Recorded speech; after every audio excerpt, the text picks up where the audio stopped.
مرد کو زیادہ مضبوط بنایا ہے، اور مرد کے ساتھ نکلنے میں بھی آپ اور باتوں کو چھوڑ دیں، لیکن گھر سے بھی اگر آپ نکلتی ہیں، اکیلے نکلیں یا اپنی بہن یا اپنی بیٹی کے ساتھ نکلیں، تو آپ کو وہ کتنا انسیکیور فیل ہوتا ہے. لیکن اگر آپ اپنے شوہر کے ساتھ یا اپنے بیٹے کے ساتھ یا اپنے باپ کے ساتھ نکلیں تو آپ کو ایک تحفظ کا احساس ہوتا ہے. اس کی وجہ یہ ہے کہ اللہ تعالیٰ نے مرد کو بالکل مختلف طریقے سے بنایا ہے. پھر جذباتی اور دوسرے معاملات میں، سوجھ بوجھ کے معاملات میں بھی عورتوں کی نسبت مرد کو زیادہ اسٹیبل بنایا ہے، زیادہ تحمل والا، زیادہ دور تک دیکھنے والا، زیادہ جذباتیت سے ہٹ کے فیصلہ کرنے اور سمجھنے والا اللہ نے مردوں کو بنایا ہے. اب یہاں پر ایکسیپشنلز کی بات نہیں ہوگی. بعض جگہ ایسا بھی ہوتا ہے کہ عورتیں جو ہیں ان میں یہ صلاحیتیں مردوں سے زیادہ ہوتی ہیں. کہیں کہیں ایسا بھی دیکھنے میں آتا ہے کہ عورتیں جو ہیں وہ مردوں سے زیادہ بہادر بھی ہیں، مردوں سے زیادہ ذہنی طور پہ یا جذباتی طور پہ عقل اور شعور کے معاملے میں زیادہ سمجھدار ہیں. اور بعض جگہ یہ بھی دیکھنے میں آتا ہے کہ مرد جو ہیں وہ کمزور اعصاب کے ہیں، صحیح فیصلہ نہیں کر پاتے، جذباتی زیادہ ہیں، غصے میں جلدی آ جاتے ہیں. تو یہاں پر میں یہ بات کلیئر کرنا چاہوں گی کہ دیکھیں جو بھی احکامات آتے ہیں نا وہ ایک جنرل سب کے لیے آتے ہیں، یعنی اس میں کوئی ایکسیپشنلز کا اور الگ الگ سب کا ذکر جہاں ضروری ہوتا ہے وہاں تو ضرور ہوتا ہے، لیکن اکثریت مردوں کی جو اللہ نے بنائی ہے نا اس کی بات یہاں ہو رہی ہے کہ مردوں کی اکثریت ایسی ہے کہ جس میں اتنی زیادہ جذباتیت اور حساسیت نہیں ہوتی جتنی کہ عورت میں ہوتی ہے. عورت جو ہے وہ بہت سارے معاملات میں اپنی جذباتیت میں بعض دفعہ غلط بات کو صحیح سمجھنے لگتی ہے، اور بعض دفعہ دوسرے کی بھی جذباتی باتوں سے جلدی متاثر ہو جاتی ہے. لیکن اللہ تعالیٰ نے مردوں کو یہ صلاحیت دی ہے کہ وہ اپنے اعصاب اور جذبات پہ بھی قابو رکھتے ہیں اور دوسرے کی بھی بات کو تحمل سے سن کے اور صحیح فیصلہ کرنے کی اللہ نے ان میں یہ صلاحیت دی ہے. اسی لیے آپ دیکھیں کہ گھر کے معاملات میں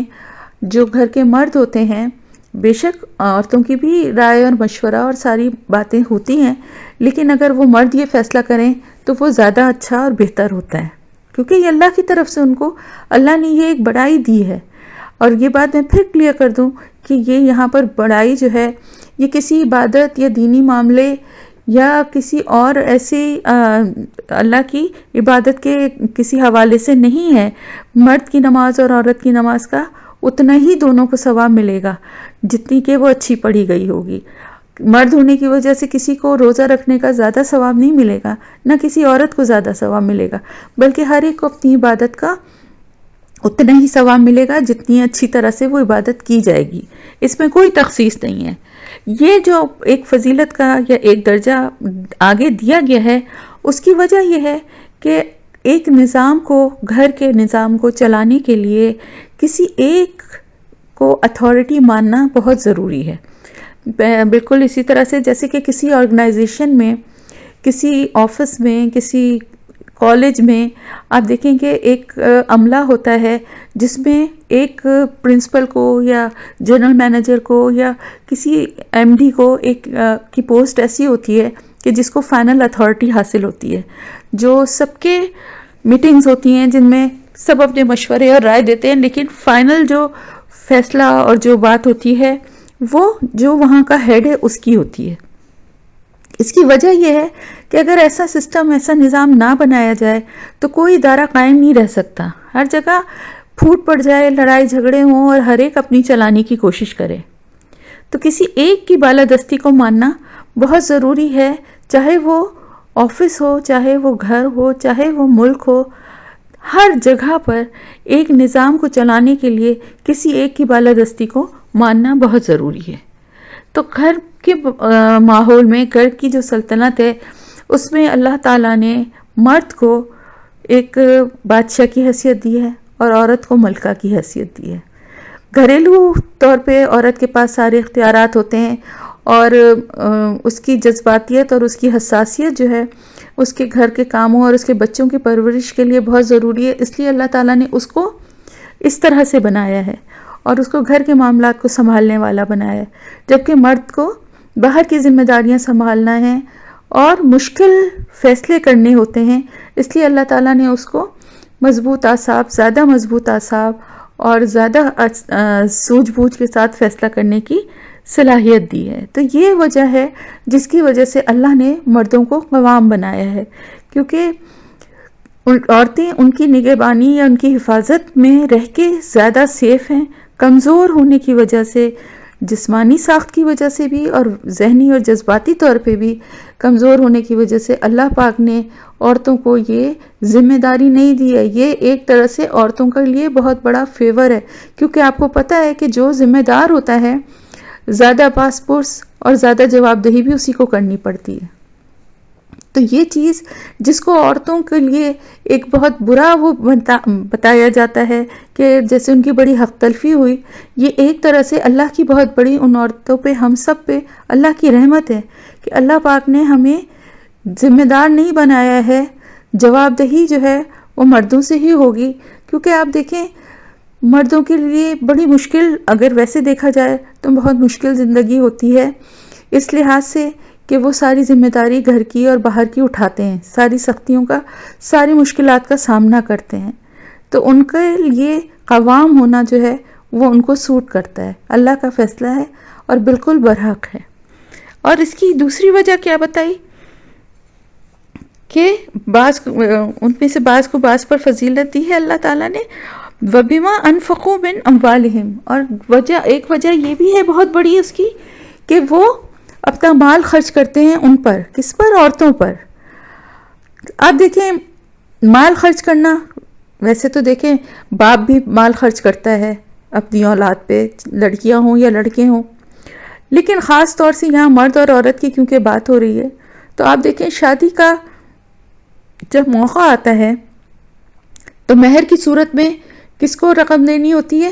شوہر کو، بیوی کو دیتا ہے نا، جو کہ بیوی کے کا حق ہوتا ہے، اس کی ملکیت ہوتی ہے، اس کو اس پہ اختیار ہوتا ہے، اور مرد کو کے لیے یہ وہ فرض کیا گیا ہے کہ وہ ضرور دینا ہے، ٹھیک ہے؟ وہ خرچ کرتا ہے۔ پھر خرچ کرنے کے بعد آپ دیکھیں شادی میں نکاح سادگی سے مسجد میں ہو جائے، اس کے لیے کوئی تقریب کی ضرورت نہیں، لیکن ولیمہ اپنی حیثیت کے مطابق کرنا مسنون ہے۔ تو ولیمہ کون کرے گا؟ لڑکا ہی کرے گا نا، تو یہ بھی وہی خرچ کر رہا ہے۔ پھر اس کے بعد شادی ہونے کے بعد بیوی کا نان و نفقہ ہے، اس کا خرچہ ہے، اس کے کپڑے لتے، کھانا پینا، آنا جانا، گھومنا پھرنا، جو کچھ بھی وہ کرے گی اس سب کی ذمہ داری اس کا شوہر ہی اٹھائے گا۔ تو بیوی کے لیے کیا ہے؟ سوائے یہ کہ گھر کے کام اور اس کی ذمہ داریوں کے، اس کے اوپر کسی قسم کا مالی کوئی برڈن نہیں ہے، لیکن شوہر کے اوپر بہت بڑا مالی برڈن ہے کہ اس کو اپنی فیملی کو فائنینشلی سپورٹ کرنا ہے۔ اور اس چیز کی وجہ سے بھی اللہ تعالیٰ نے مردوں کو اتنا وسیع دل دیا ہے۔ میں پھر یہ بات کہوں گی کہ میں یہاں پہ بات جو ہے وہ اکثریت کی ایک جنرل بات ہو رہی ہے، کچھ ہو سکتا ہے کہ ایسے نہ بھی ہوں، لیکن اکثر گھروں میں،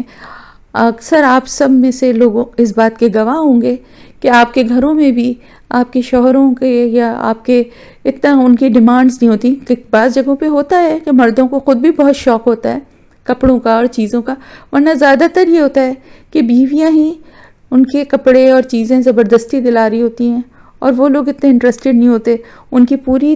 ساری خواہش اور سارا ان کا جو انٹرسٹ ہوتا ہے وہ اس میں ہوتا ہے کہ ان کی بیوی کے اور ان کے بچوں کے اچھے سے اچھے کپڑے اور اچھی سے اچھی چیزیں بن جائیں، ان کو اچھی سے اچھی جگہ لے جا کے کھلا دیں، اچھا سا اچھا ان کے لیے سارا معاملہ، اچھے اسکولوں میں پڑھوائیں۔ تو یہ سارا خرچہ کرنا اور پھر کچھ نہ جتانا،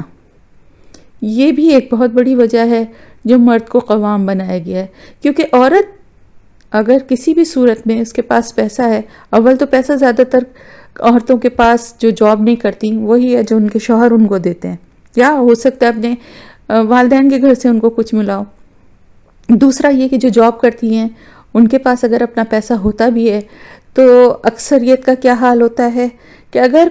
اپنے پاس سے کوئی پیسہ گھر کے کسی کام یا کسی چیز میں لگا بھی دیں تو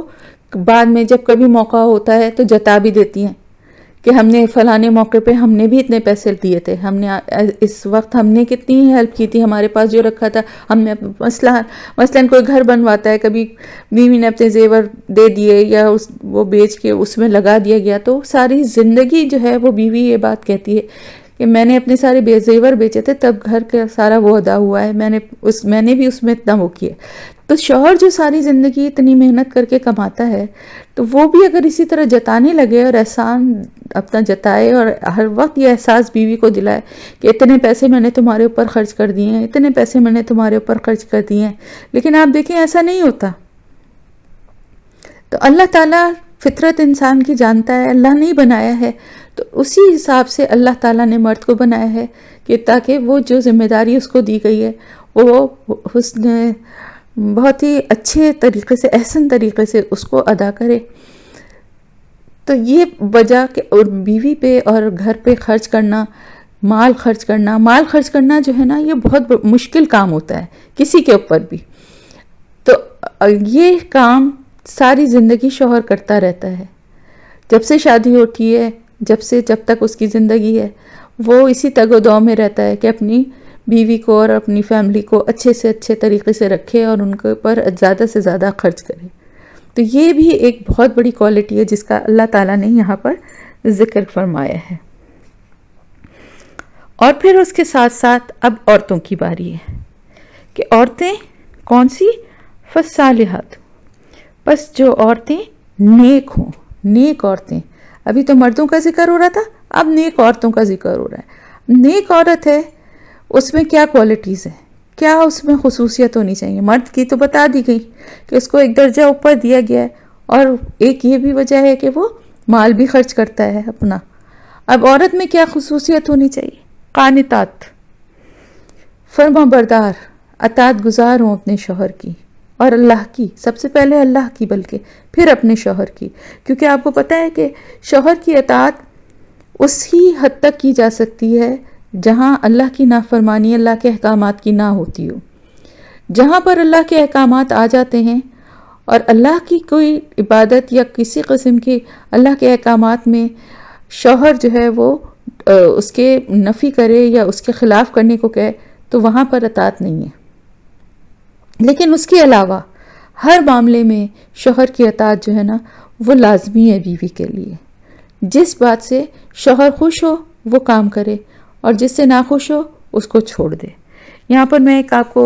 حدیث بھی سناؤں گی جو کہ بہت پیاری حدیث ہے، اور ایک طرح سے اس آیت کی تفسیر بھی ہے۔ رسول اللہ صلی اللہ علیہ وآلہ وسلم فرماتے ہیں، بہتر عورت وہ ہے کہ جب اس کا خاوند اس کی طرف دیکھے تو وہ اسے خوش کر دے، جب حکم دے تو اسے پورا کرے، جب کہیں باہر جائے تو اپنے نفس کو برائی سے محفوظ رکھے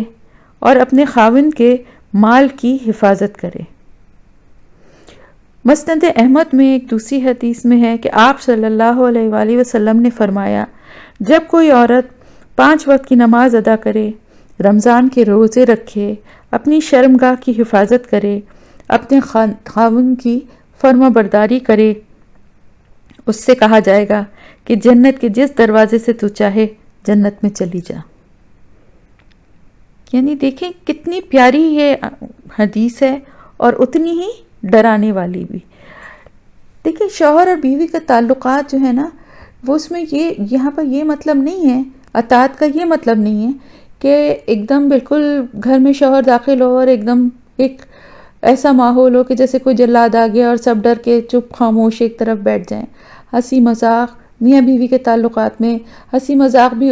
ہوتا ہے، تھوڑی نوک جھوک بھی ہوتی ہے، لڑائی جھگڑا بھی ہوتا ہے، سب کچھ ہوتا ہے، لیکن یہاں پر اطاعت کا مفہوم یہ ہے کہ خاص کر ایسے کچھ کام جس میں کہ شوہر کی رضا شامل نہ ہو وہ کام کرنا، وہ کام نہ کرے جو کہ خاص طور سے شوہر نے منع کیے ہیں۔ مثال کے طور پر کسی سے ملنے سے منع کیا ہے، کسی کے آنے سے گھر پہ منع کیا ہے، یا اپنی کوئی بات کہنے سے منع کیا ہے، تو ایسے باتوں میں اس میں شوہر کی اطاعت لازمی ہے۔ پھر اس کے ساتھ ساتھ فرما برداری اور اطاعت گزاری کے ساتھ ساتھ حافظات، حفاظت کرنے والی، کس کی حفاظت کرنے والی؟ اپنی حفاظت کرنے والی، اپنی جانوں کی، اپنے نفسوں کی، اپنے جسم کی حفاظت کرنے والی اپنے شوہر کے لیے، غیروں سے، نامحرموں سے اپنی حفاظت کرنے والی، کیونکہ شادی کے بعد بیوی کے اوپر صرف شوہر کا حق ہے، اس کے جسم پر بھی اور اس کی سوچ پر، ہر چیز پر۔ تو بیوی کا کیا کام ہے کہ وہ اپنی حفاظت کرے اور ساتھ ہی ساتھ ان باتوں کی بھی حفاظت کرے جو کہ اس کی اور اس کے شوہر کی پرسنل ہیں، چاہے وہ اس کے پرسنل تعلقات اپنے شوہر کے تعلقات کے حوالے سے ہوں، یا کچھ ایسی باتیں ہوں جو کہ ظاہر میاں بیوی کے درمیان ڈسکس ہوتی ہیں، چاہے شوہر کے کوئی بزنس میٹرز ہوں یا کوئی اور فائنینشیل کرائسس ہے یا کوئی بھی ایسی بات ہے، ظاہر شوہر اپنی بیوی سے ڈسکس کرتا ہے، تو ان باتوں کی حفاظت جو ہے کرنا وہ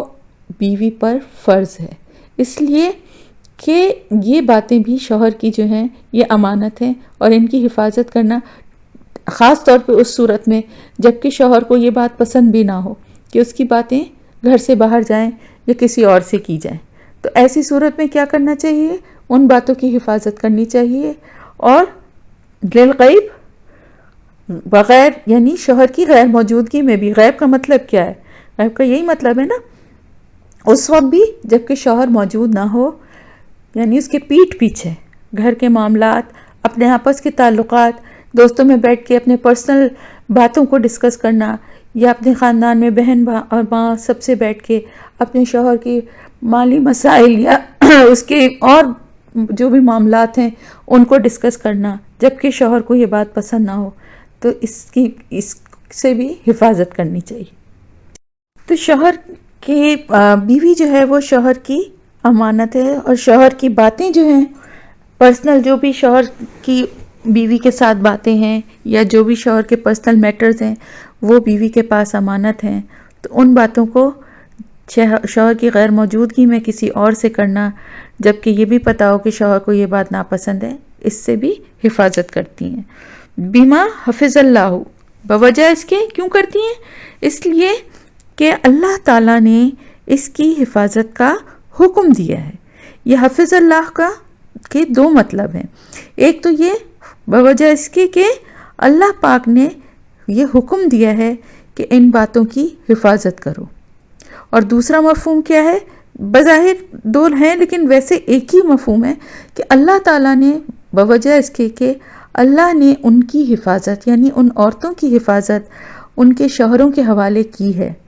وہ ان کی حفاظت کرتے ہیں، ان کو تحفظ دیتے ہیں، ان کے ذمہ دار ہیں۔ تو جس طرح سے اللہ نے ان کی حفاظت ان کے شوہروں کو سونپی ہے، اسی طرح شوہر کی جو باتیں ہیں وہ بھی ان بیویوں کے پاس امانت ہیں، اور ان کی حفاظت بھی اللہ کی طرف سے ان بیویوں کے لیے لازمی ہے۔ اور اپنی جسم کی اور اپنی نظر کی اور ہر چیز کی حفاظت بیوی کو کرنا چاہیے، کیونکہ یہ سب کچھ اللہ کی طرف سے اس کے شوہر کی امانت کے طور پہ اس کو دی گئی، اور اللہ نے اس کی حفاظت کا حکم دیا ہے۔ واللاتی،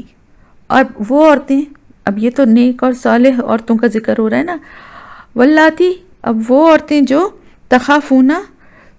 تم ڈرتے ہو جن کے بارے میں، نشوزہن، نشوز کہتے ہیں کھڑا ہونا، اٹھنا، زمین سے اٹھنا، یعنی یہاں پر مفہوم ہے سرکشی، اکڑ، ضد۔ اب ان عورتوں کا ذکر ہو رہا ہے جو کہ ضد اور سرکشی پہ اتر آئیں اور شوہر کی اطاعت کرنے سے انکار کر دیں، اور اس سے کی نافرمانی بھی کریں، اور ضد کی وجہ سے اس سے بات بات پہ الجھیں۔ اب ان کے لیے کیا حکم دیا جا رہا ہے؟ فائزوہن، تو سب سے پہلے انہیں نصیحت کرو، واز، نصیحت کرو، یعنی ان کو سمجھاؤ، پیار سے، محبت سے ان کو سمجھاؤ۔ واہجروہن، پھر انہیں واہجروہن فی المضاجع، ان کو ان کے بستروں میں الگ کر دو، یعنی اگر ایک بستر پہ بھی لیٹ رہے ہیں تو ان کی طرف سے منہ پھیر لو یا ان کا بستر الگ کر دو، کیونکہ بیوی کے لیے یہ بہت بڑی سزا ہوتی ہے شوہر کی بے رخی۔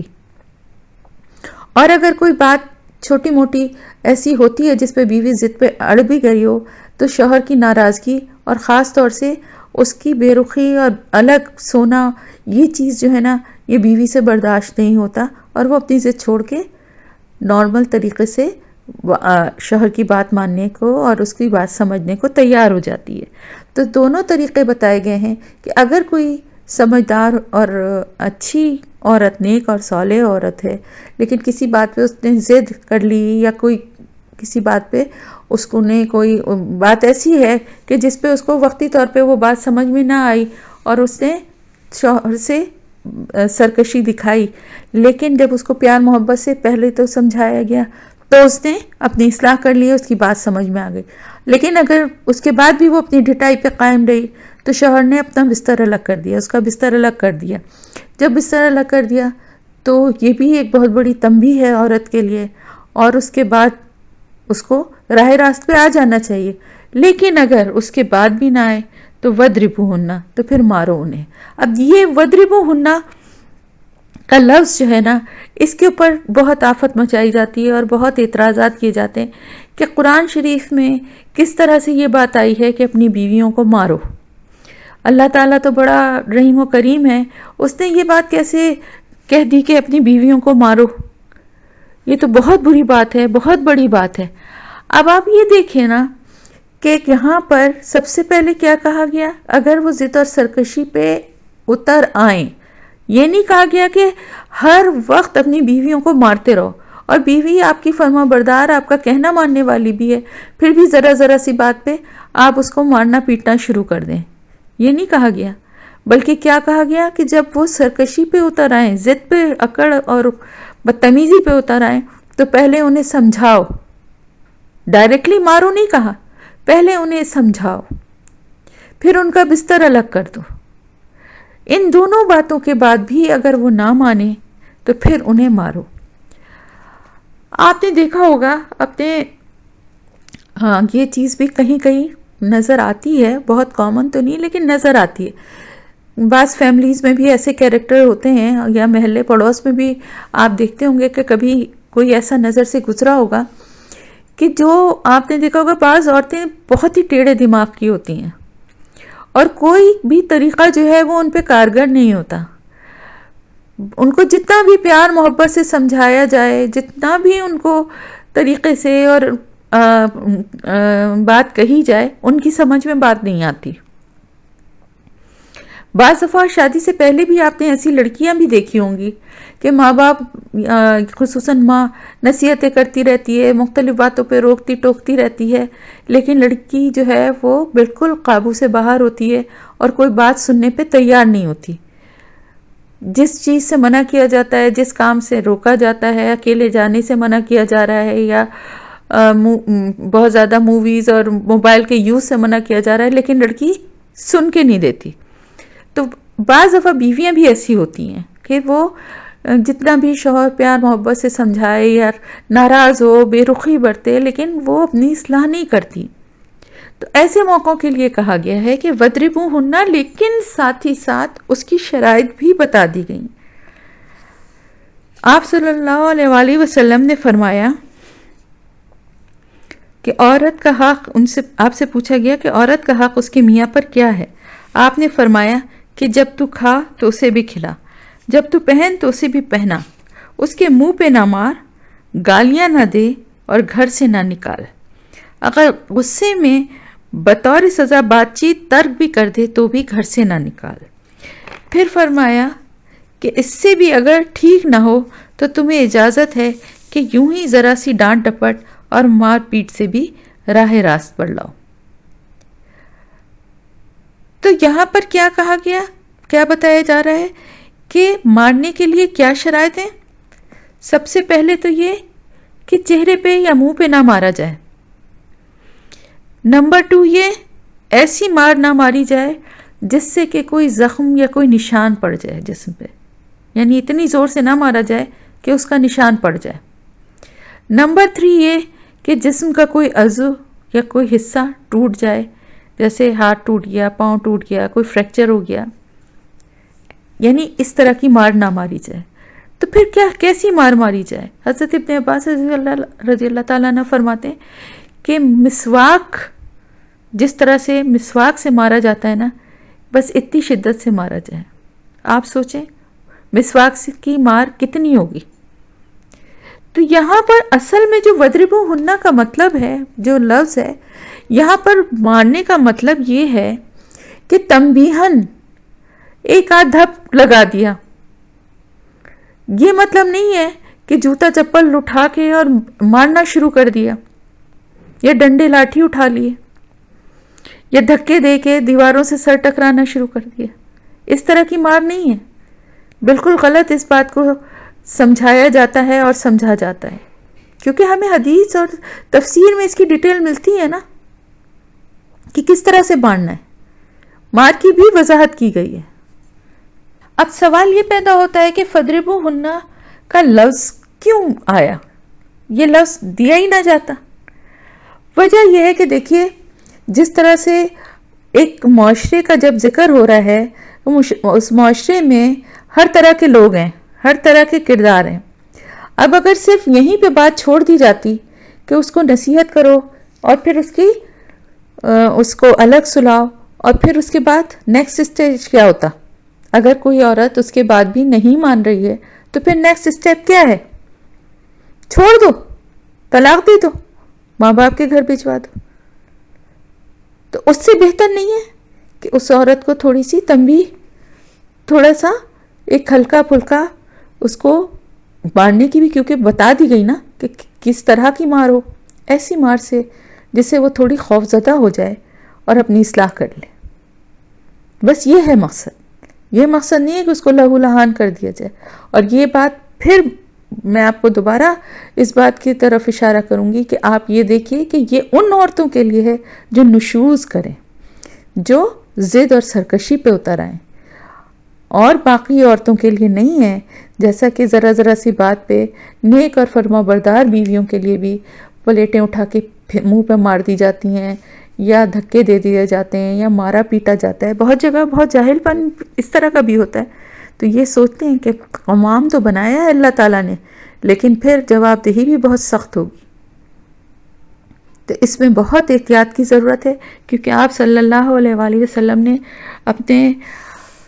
حجۃ الوداع کے خطبے میں فرمایا کہ عورتوں کے بارے میں اللہ تعالیٰ سے ڈرتے رہا کرو. صحیح مسلم میں ہے یہ روایت. وہ تمہاری خدمت گزار اور ماتحت ہیں. تمہارا حق ان پر یہ ہے کہ جس کے آنے جانے سے تم خفا ہو اسے نہ آنے دیں. اگر وہ ایسا نہ کریں تو انہیں یوں ہی تنبیہ بھی تم کر سکتے ہو، لیکن ایسی سخت مار جو ظاہر ہو وہ نہیں مار سکتے. تم پر ان کا حق یہ ہے کہ انہیں کھلاتے پلاتے پہناتے اڑھاتے رہو.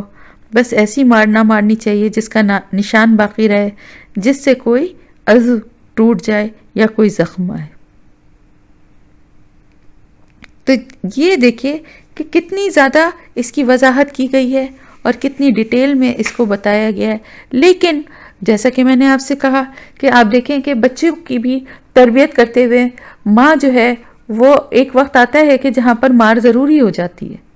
تو ماں کیا قصائیوں کی طرح تو نہیں مارتی، ویسے بعض مائیں مارتی بھی ہیں، لیکن یہ کہ عام طور سے کیا ہوتا ہے کہ تھوڑا بہت اس لیے مارا جاتا ہے کہ بچہ ڈر جائے اور آئندہ یہ کام نہ کرے، وہ بھی جب کوئی بہت بڑی حرکت کرے. ورنہ نارملی ان ڈانٹ دیا جاتا ہے، سمجھا دیا جاتا ہے. تو اسی طرح سے بالکل یہاں پر بھی یہ مارنے کی بات جو کی گئی ہے وہ بالکل اسی طرح سے ہے. فَإِنْ أَطَعْنَكُمْ فَلَا تَبْغُوا عَلَيْهِنَّ سَبِيلًا. پھر اگر اطعنکم وہ تمہاری اطاعت کرنے لگیں، یعنی اگر ان تینوں باتوں میں سے کسی بھی بات کے بعد کسی بھی سٹیج پر وہ تمہاری اطاعت کرنے لگیں، تمہاری فرما بردار ہو جائیں، اپنی اصلاح کر لیں، جو کچھ بھی وہ ضد یا کوئی غلط بات کر رہی تھیں اس کو چھوڑ کے اور اپنی اصلاح کر کے اپنے شوہر کے اطاعت گزار بن جائیں، تو پھر تم ان کے اوپر کوئی دوسرا راستہ نہ ڈھونڈو. یعنی کوئی بہانے نہ ڈھونڈو کہ فلانے وقت میں تو اب تو تم ایسا کری لیکن فلانے وقت میں تو ایسا کیا تھا، اور پھر اس بات کا تانا دے کے ان کے اوپر سختی کرو یا مارو یا غصہ نکالو. پھر جب وہ اپنی اصلاح کر لیں تو پھر تم بھی کوئی تلاش نہ کرو ان میں کوئی ایسی اور کوئی برائی یا کوئی اور ایسی بات جس پہ تم ان کو ان کو سزا دو یا ان کو سے اپنے تعلقات خراب کرو. بس جب بات ختم ہو گئی، اپنی اصلاح کر لی، تو پھر بات کو ختم کر دو. یہ ہے بہت پیارا طریقہ اللہ تعالیٰ کا جو میاں بیوی کے حوالے سے یہاں پر بتایا گیا ہے کہ کس طرح تعلقات میں اونچ نیچ بھی آ سکتی ہے. بعض دفعہ مختلف مزاج ہونے کی وجہ سے کچھ ایسی سچویشنز بھی آ سکتی ہیں کہ بہت زیادہ ایک دوسرے سے کی بات سمجھ میں نہ آئے اور ضد اور ایسی لڑائی کی کیفیت ہو. تو وہاں پر شوہر کے لیے یہی کہا گیا ہے کہ وہ گھر سے بات کو باہر نہ نکلنے دے. یعنی ایک دفعہ گھر سے بیوی چلی گئی اور پھر دوسرے لوگ بھی انوالو ہو گئے تو بات زیادہ بگڑ جاتی ہے اور اس کے بننے کی صورت جو ہے وہ کم سے کم ہوتی جاتی ہے. تو پھر اس کو اپنے گھر کے اندر ہی اس کو مسئلے کو سلجھانے کی، اپنی بیوی کی اصلاح کرنے کی کوشش کرے. اور جب وہ اصلاح کر لے تو پھر اب اس میں کوئی ایسی بات نہ تلاش کرو، بلکہ اب اس کی جو بھی اس نے معذرت یا جو بھی اس کی اصلاح ہے اس کو قبول کرو.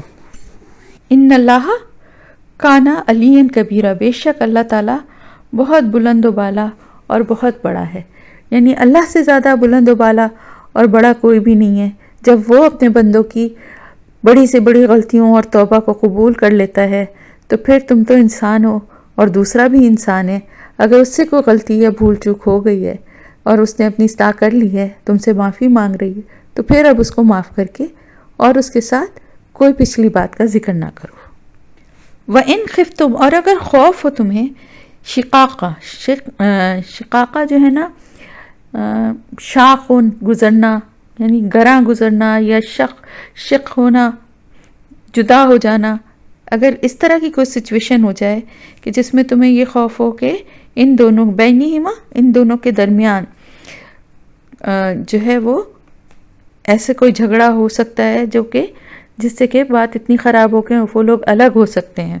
یعنی ایسی کوئی ضدی والی بات ہو جائے کہ جس پہ کے بعد لگے کہ اب آپس میں صلح کا،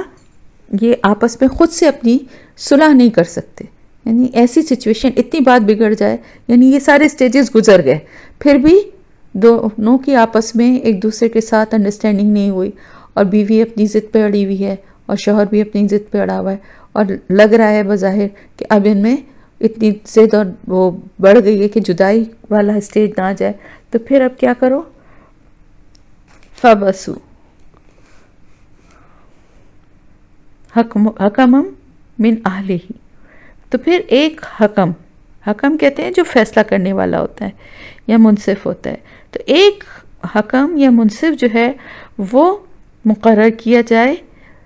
اہل ہی، گھر والوں میں سے. کس کے؟ مرد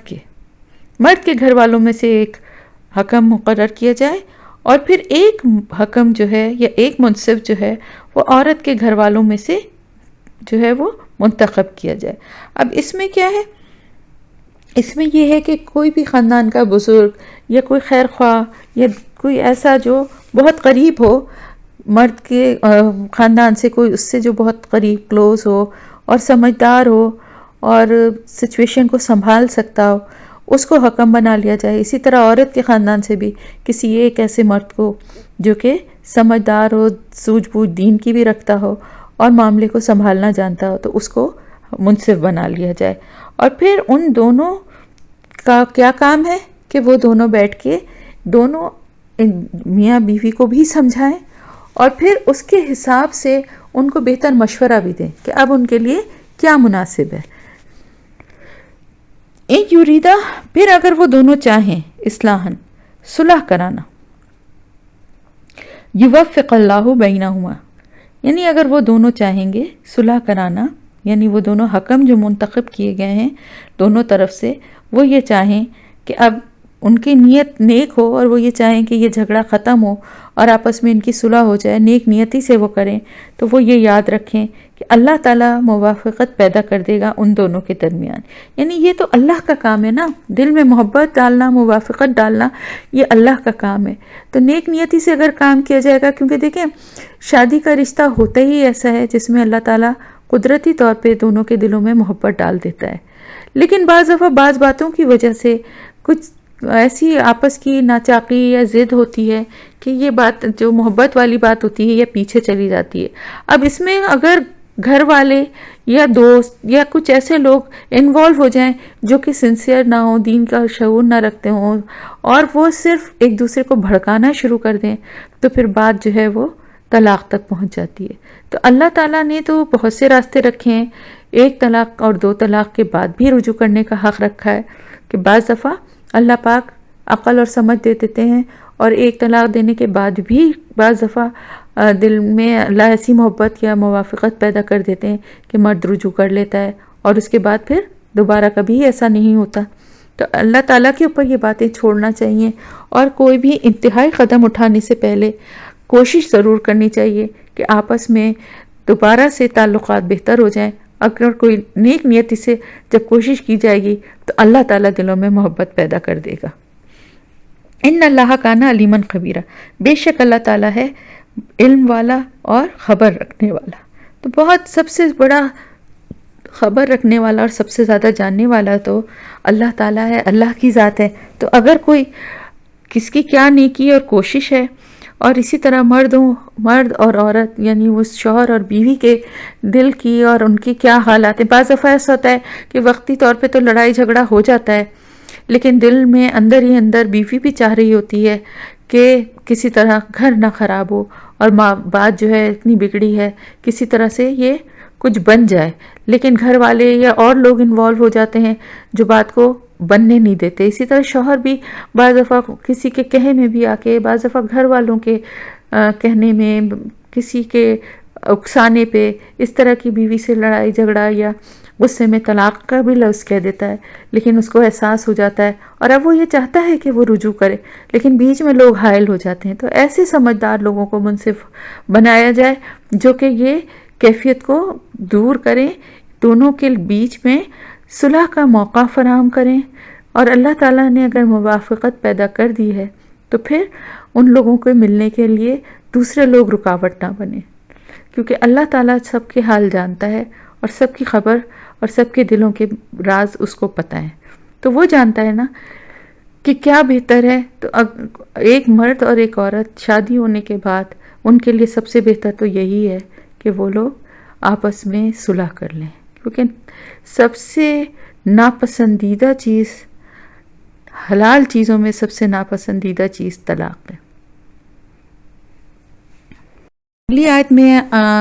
جو بنیاد ہے ہمارے دین کی، اس کا پھر سے ذکر کیا جا رہا ہے کہ ہمارے ایمان کا جو دار و مدار ہے، ہماری ہر عمل کا جو دار و مدار ہے، اس کی بنیاد کہاں پر ہے، اس کی بیس کیا ہے؟ اس کی بیس یہ ہے وَاعْبُدُ اللَّهَ، وَاعْبُدُ اللَّهَ، اور عبادت کرو اللہ کی، وَلَا تُشْرِكُوا بِهِ، وَلَا تُشْرِكُوا بِهِ شَيْئًا، اور اس کے ساتھ کسی کو بھی شریک نہ کرو، شیئا کسی چیز کو، یعنی ہماری جو بھی اعمال کا جو بھی ہمارا بیس ہے، وہ ہماری ساری نیکیاں اور ہمارے سارے اعمال جو ہے نا اس ایک بنیاد پر ٹکے ہوئے ہیں۔ اللہ کی عبادت کرنا، عبادت کرنے کا کیا مفہوم ہے کہ اللہ کی اس طرح بندگی کرنا اور یہ سمجھنا کہ اس کے علاوہ کوئی ہمارا خالق و مالک نہیں ہے، ہمارا رب، ہمارا پالنے والا، ہمارا تخلیق کرنے والا، ہمیں اس دنیا میں بھیجنے والا، ہمارے تمام معاملات کی نگرانی کرنے والا، ہمارا سب سے زیادہ بھلا چاہنے والا، ہمارے لیے ہر معاملے میں آسانی کے راستے بنانے والا۔ غرض یہ کہ جتنی بھی نعمتیں ہمیں حاصل ہیں اور جو کچھ بھی ہم آج دنیا میں ہیں، وہ صرف اور صرف اللہ تعالیٰ کی وجہ سے ہی ہیں۔ تو ایک ایسی ذات جو کہ ہمارے ہر کام اور ہمارے نفع نقصان کے پیچھے ہے، اور جو ہمیں اتنا زیادہ ہم سے محبت کرنے والا رب ہے، ایسی ذات کی عبادت جو ہے وہ خود بخود دل چاہنا چاہیے کہ اس کی عبادت کرے، بجائے اس کے کہ ایک جبرن اور زبردستی والی عبادت۔ ہم سمجھتے ہیں کہ شاید صرف کلمہ پڑھ لینا اور نماز پڑھ لینا ہی اللہ کی عبادت ہے، اور ہم یہ کر رہے ہیں، الحمدللہ ہم سب اگر یہ کر رہے ہیں تو یہ بھی بہت بڑی بات ہے۔ لیکن عبادت تو یہ ہے کہ چلتے پھرتے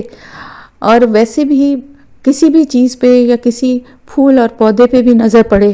اور پھر آپ کو ذہن میں اللہ کا ہی خیال آئے اور آپ اس پھول اور پودے کی خوبصورتی کو دیکھ کے بھی یہ سوچیں کہ اس کو بنانے والا میرا مالک، میرا رب کیسا بے مثال ہے، کیسا اپنی ذات میں یکتا ہے، اس کے سوا کوئی اس قابل نہیں ہے کہ جو ایک چھوٹی سی چھوٹی چیز کی بھی تخلیق کر سکے۔ تو دل خود بخود اس کے آگے جھکنے کو چاہے، اس کی عبادت کرنے کو چاہے، اور اس کی عبادت کا سب سے بڑا حق یہ ہے کہ اس کے ساتھ کسی کو شریک نہ کیا جائے، کسی بھی چیز کو۔ چیز سے یہاں مراد یہ ہے کہ نہ تو وہ انسان، نہ کوئی جانور، نہ کوئی پھول پودا پتا، یا نہ اپنی خواہشات، کسی بھی چیز کو کسی بھی طرح سے اللہ کے معاملات میں شریک کرنا بہت بڑا گناہ ہے، چاہے وہ اللہ کی ذات میں ہو، یعنی نعوذ باللہ استغفر اللہ، کسی کو اور کسی بت کو اللہ سمجھنا، یا کسی کو اللہ کا بیٹا یا بیٹی بنانا، یا کوئی اللہ کی ذات سے متعلق کسی اور کو، کسی پیر فقیر بزرگ کو اس کا کسی اور، وہ تمام اختیارات اور وہ تمام معاملات جو اللہ کے ہاتھ میں ہیں وہ اس کا ذمہ دار کسی اور کو سمجھنا، یہ ذات میں۔ اور اسی طرح صفات میں شرک، اللہ کی جو صفات ہیں، جو اس کی رحیمی کریمی اور جو کچھ بھی اس نے دنیا میں جس طرح نظام کو چلا رہا ہے، یہ اس کی صفات ہیں، اس میں کسی کو شریک کرنا کہ کسی کے کہنے سے بارش ہو جائے گی، یا کسی کے کہنے سے، کسی بزرگ کے کہنے سے کوئی کام ہو جاتا ہے، کسی کے یہاں اولاد ہو جائے گی، یا اس طرح کا عقیدہ رکھنا، یہ سب شرک ہے، یہ سب شرک ہے۔ اللہ کے سوا کسی سے بھی کسی کام کی امید رکھنا کہ میرا یہ کام وہ کر سکتا ہے۔ یہاں پر یہ بات میں کلیئر کر دوں کہ دنیاوی معاملات میں تو ہوتا ہے نا کہ بہت سارے کام ایک دوسرے کے ذریعے ہوتے ہیں، لیکن وہاں پر بھی ہمیں یہ پتا ہوتا ہے کہ اصل میں ہمارے معاملات کو بنانے والا اور ہمارے معاملات کو سنوارنے والا اللہ ہی ہے۔ یہ ہمارا دل میں یقین اور ایمان ہمارا یہی ہونا چاہیے۔ تو باقی جو معاملات ایسے ہیں کہ جن کو ہم سمجھتے ہیں کہ وہ بظاہر ہمیں ایسا لگتا ہے کہ کچھ معاملات جو ہیں وہ ہمارے ہاتھ میں اور کچھ معاملات ہمارے ہاتھ میں نہیں ہیں، جیسے کہ باقی چیزوں کو ہم سمجھتے ہیں کہ یہ سب کچھ پڑھائی لکھائی نوکری یہ سب تو ہمارے ہاتھ میں، لیکن اولاد ہونا یا بارش ہونا یا اس طرح کی چیزیں جو ہیں یہ ہمارے ہاتھ میں نہیں ہیں۔ لیکن اگر آپ لوگ ذرا سا غور کریں تو اندازہ ہوتا ہے کہ ہمارے ہاتھ میں کچھ بھی نہیں ہے۔ ہم اپنی مرضی سے اپنی انگلی کو ہلانے کی بھی قدرت نہیں رکھتے۔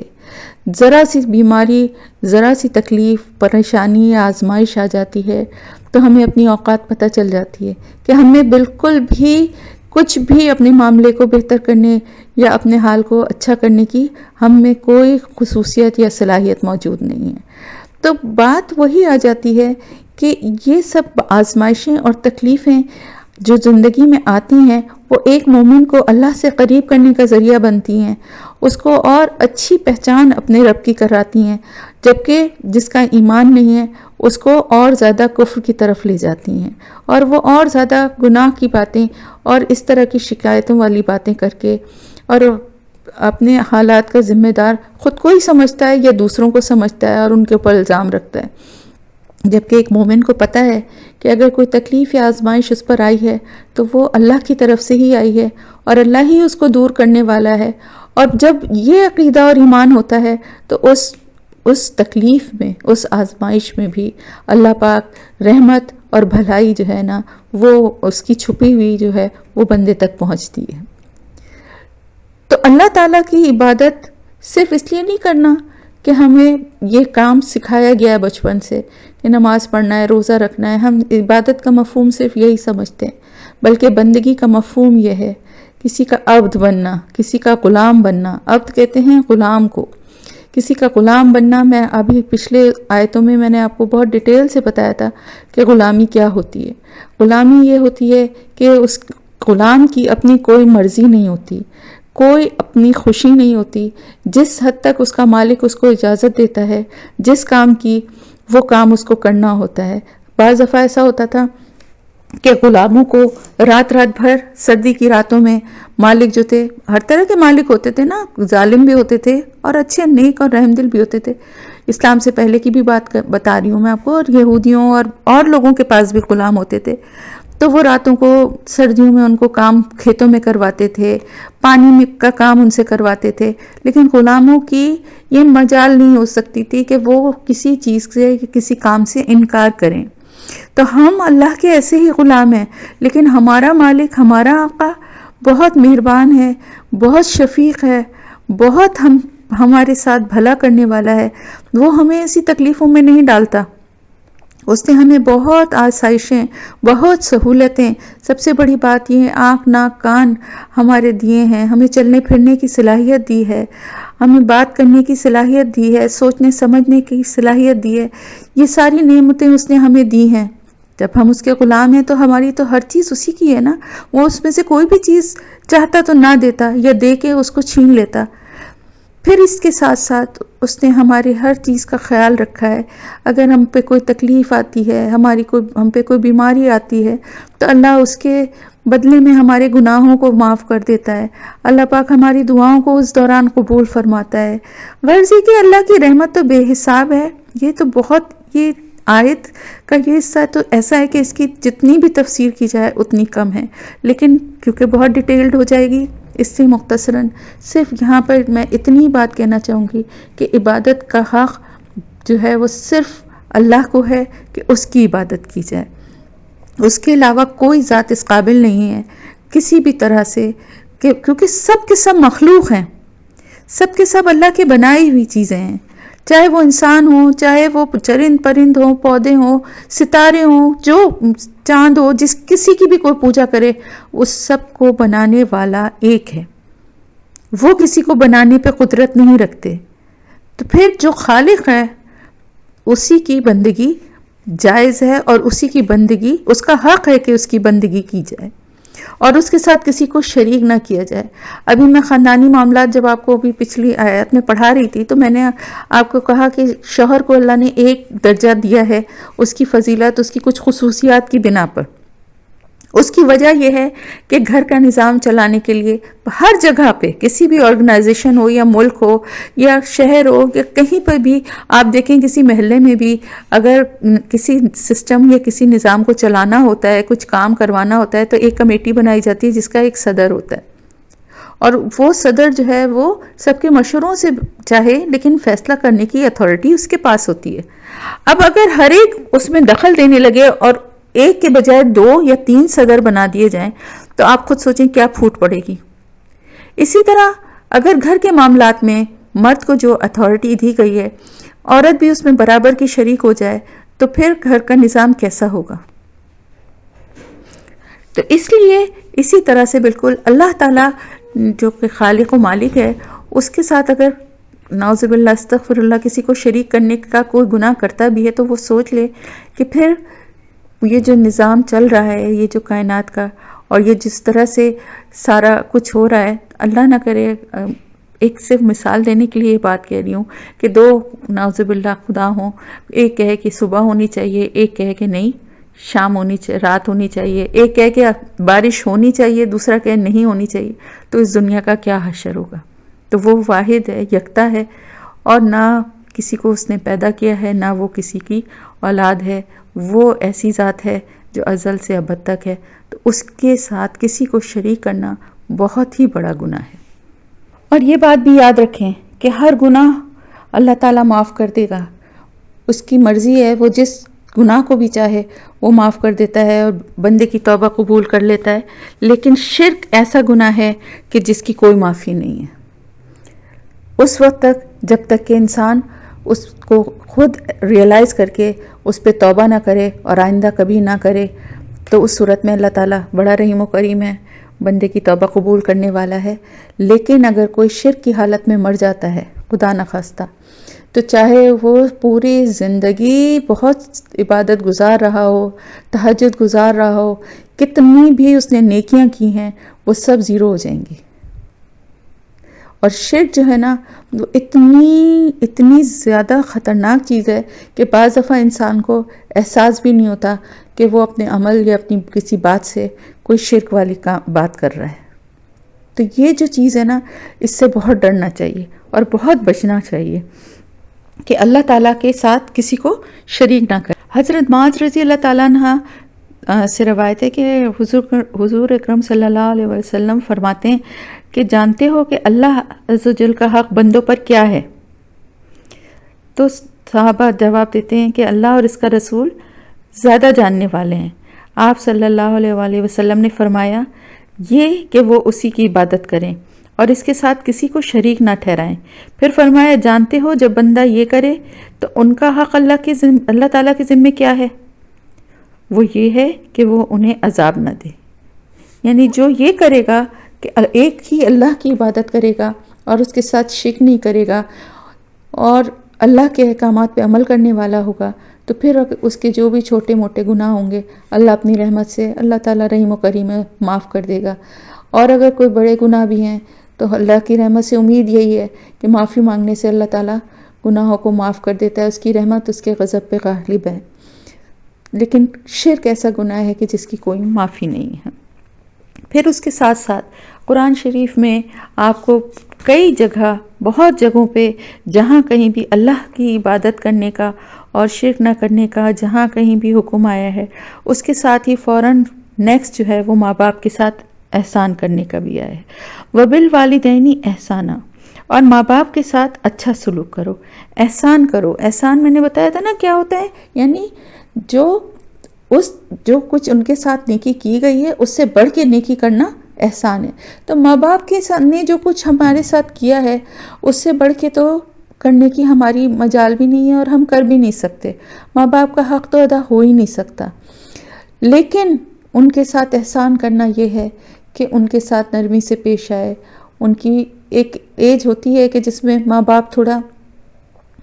اکثر ایسی بات کر دیتے ہیں کہ جس پہ جو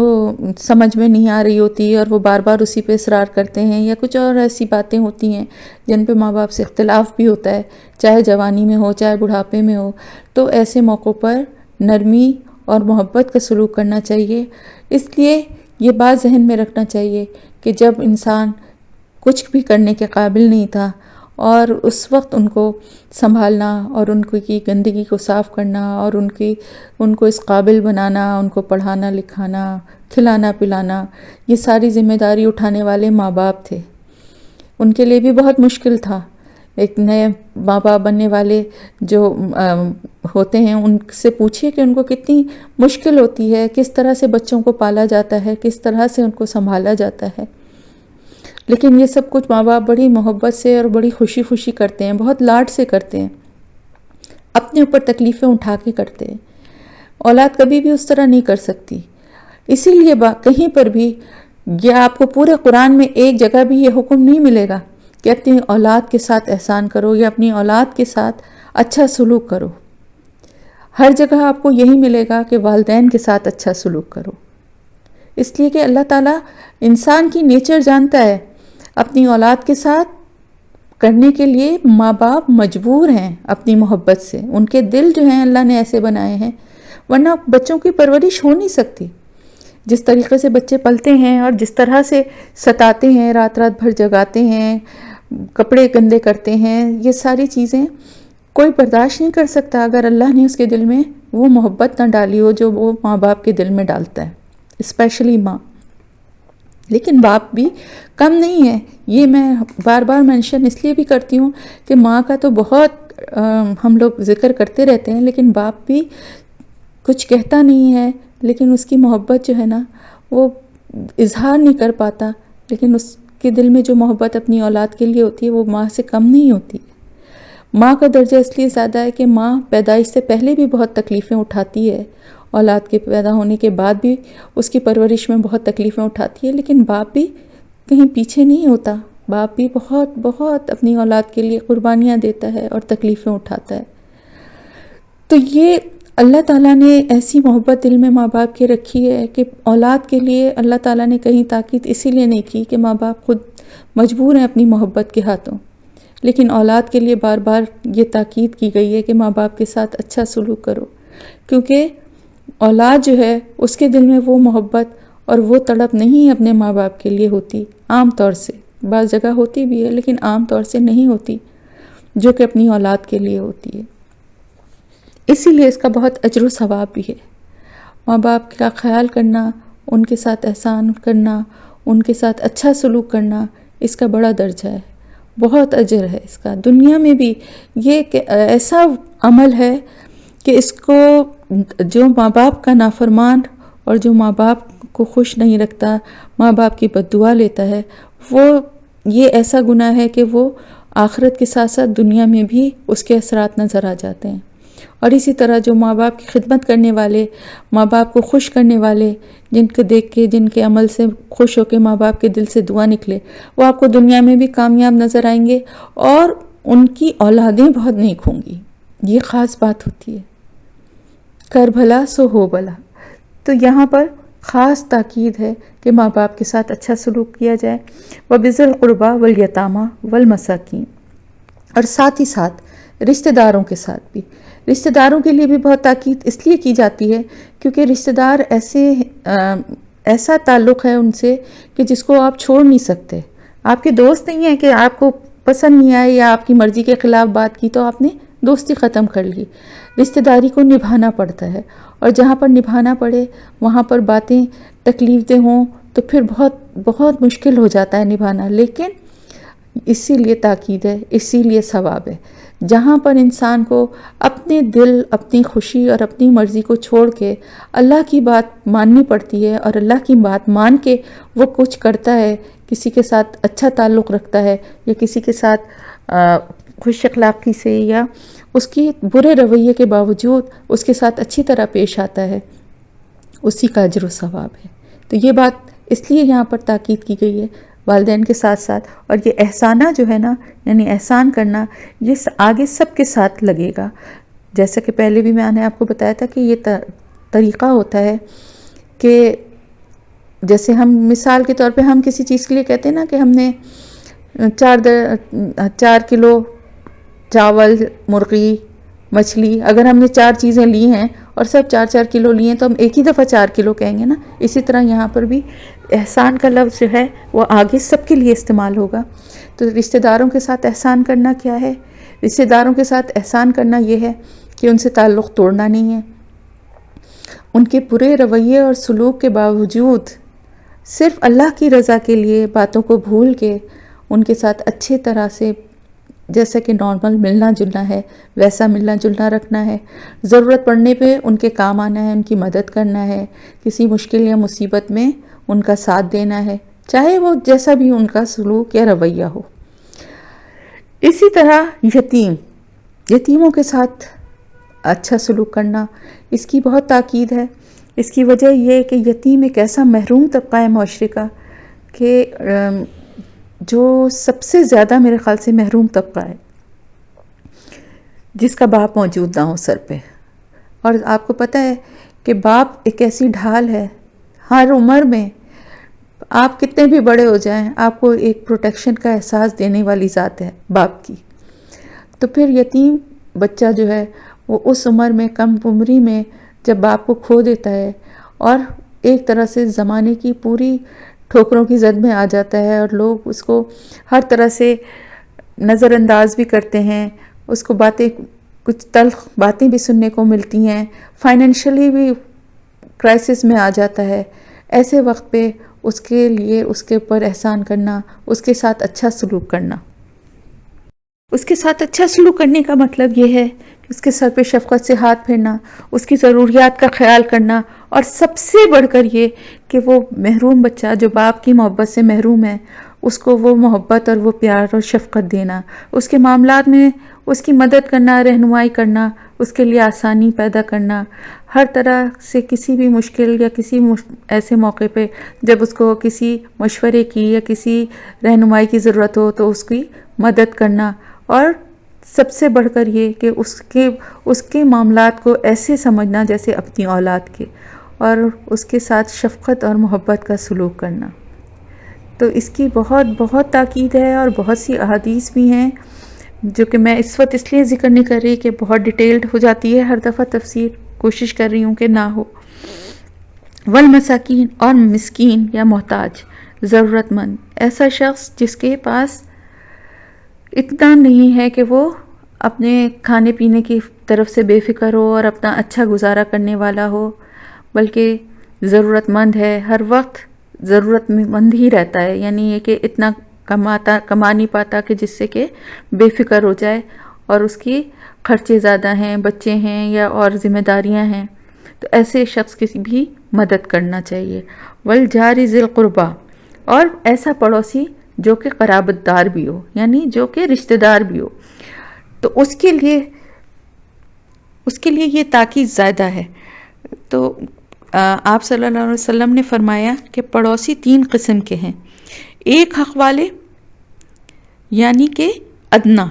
2 حق والے اور 3 حق والے یعنی اعلیٰ۔ ایک حق والا وہ ہے جو مشرک ہو اور اس سے رشتہ داری نہ ہو،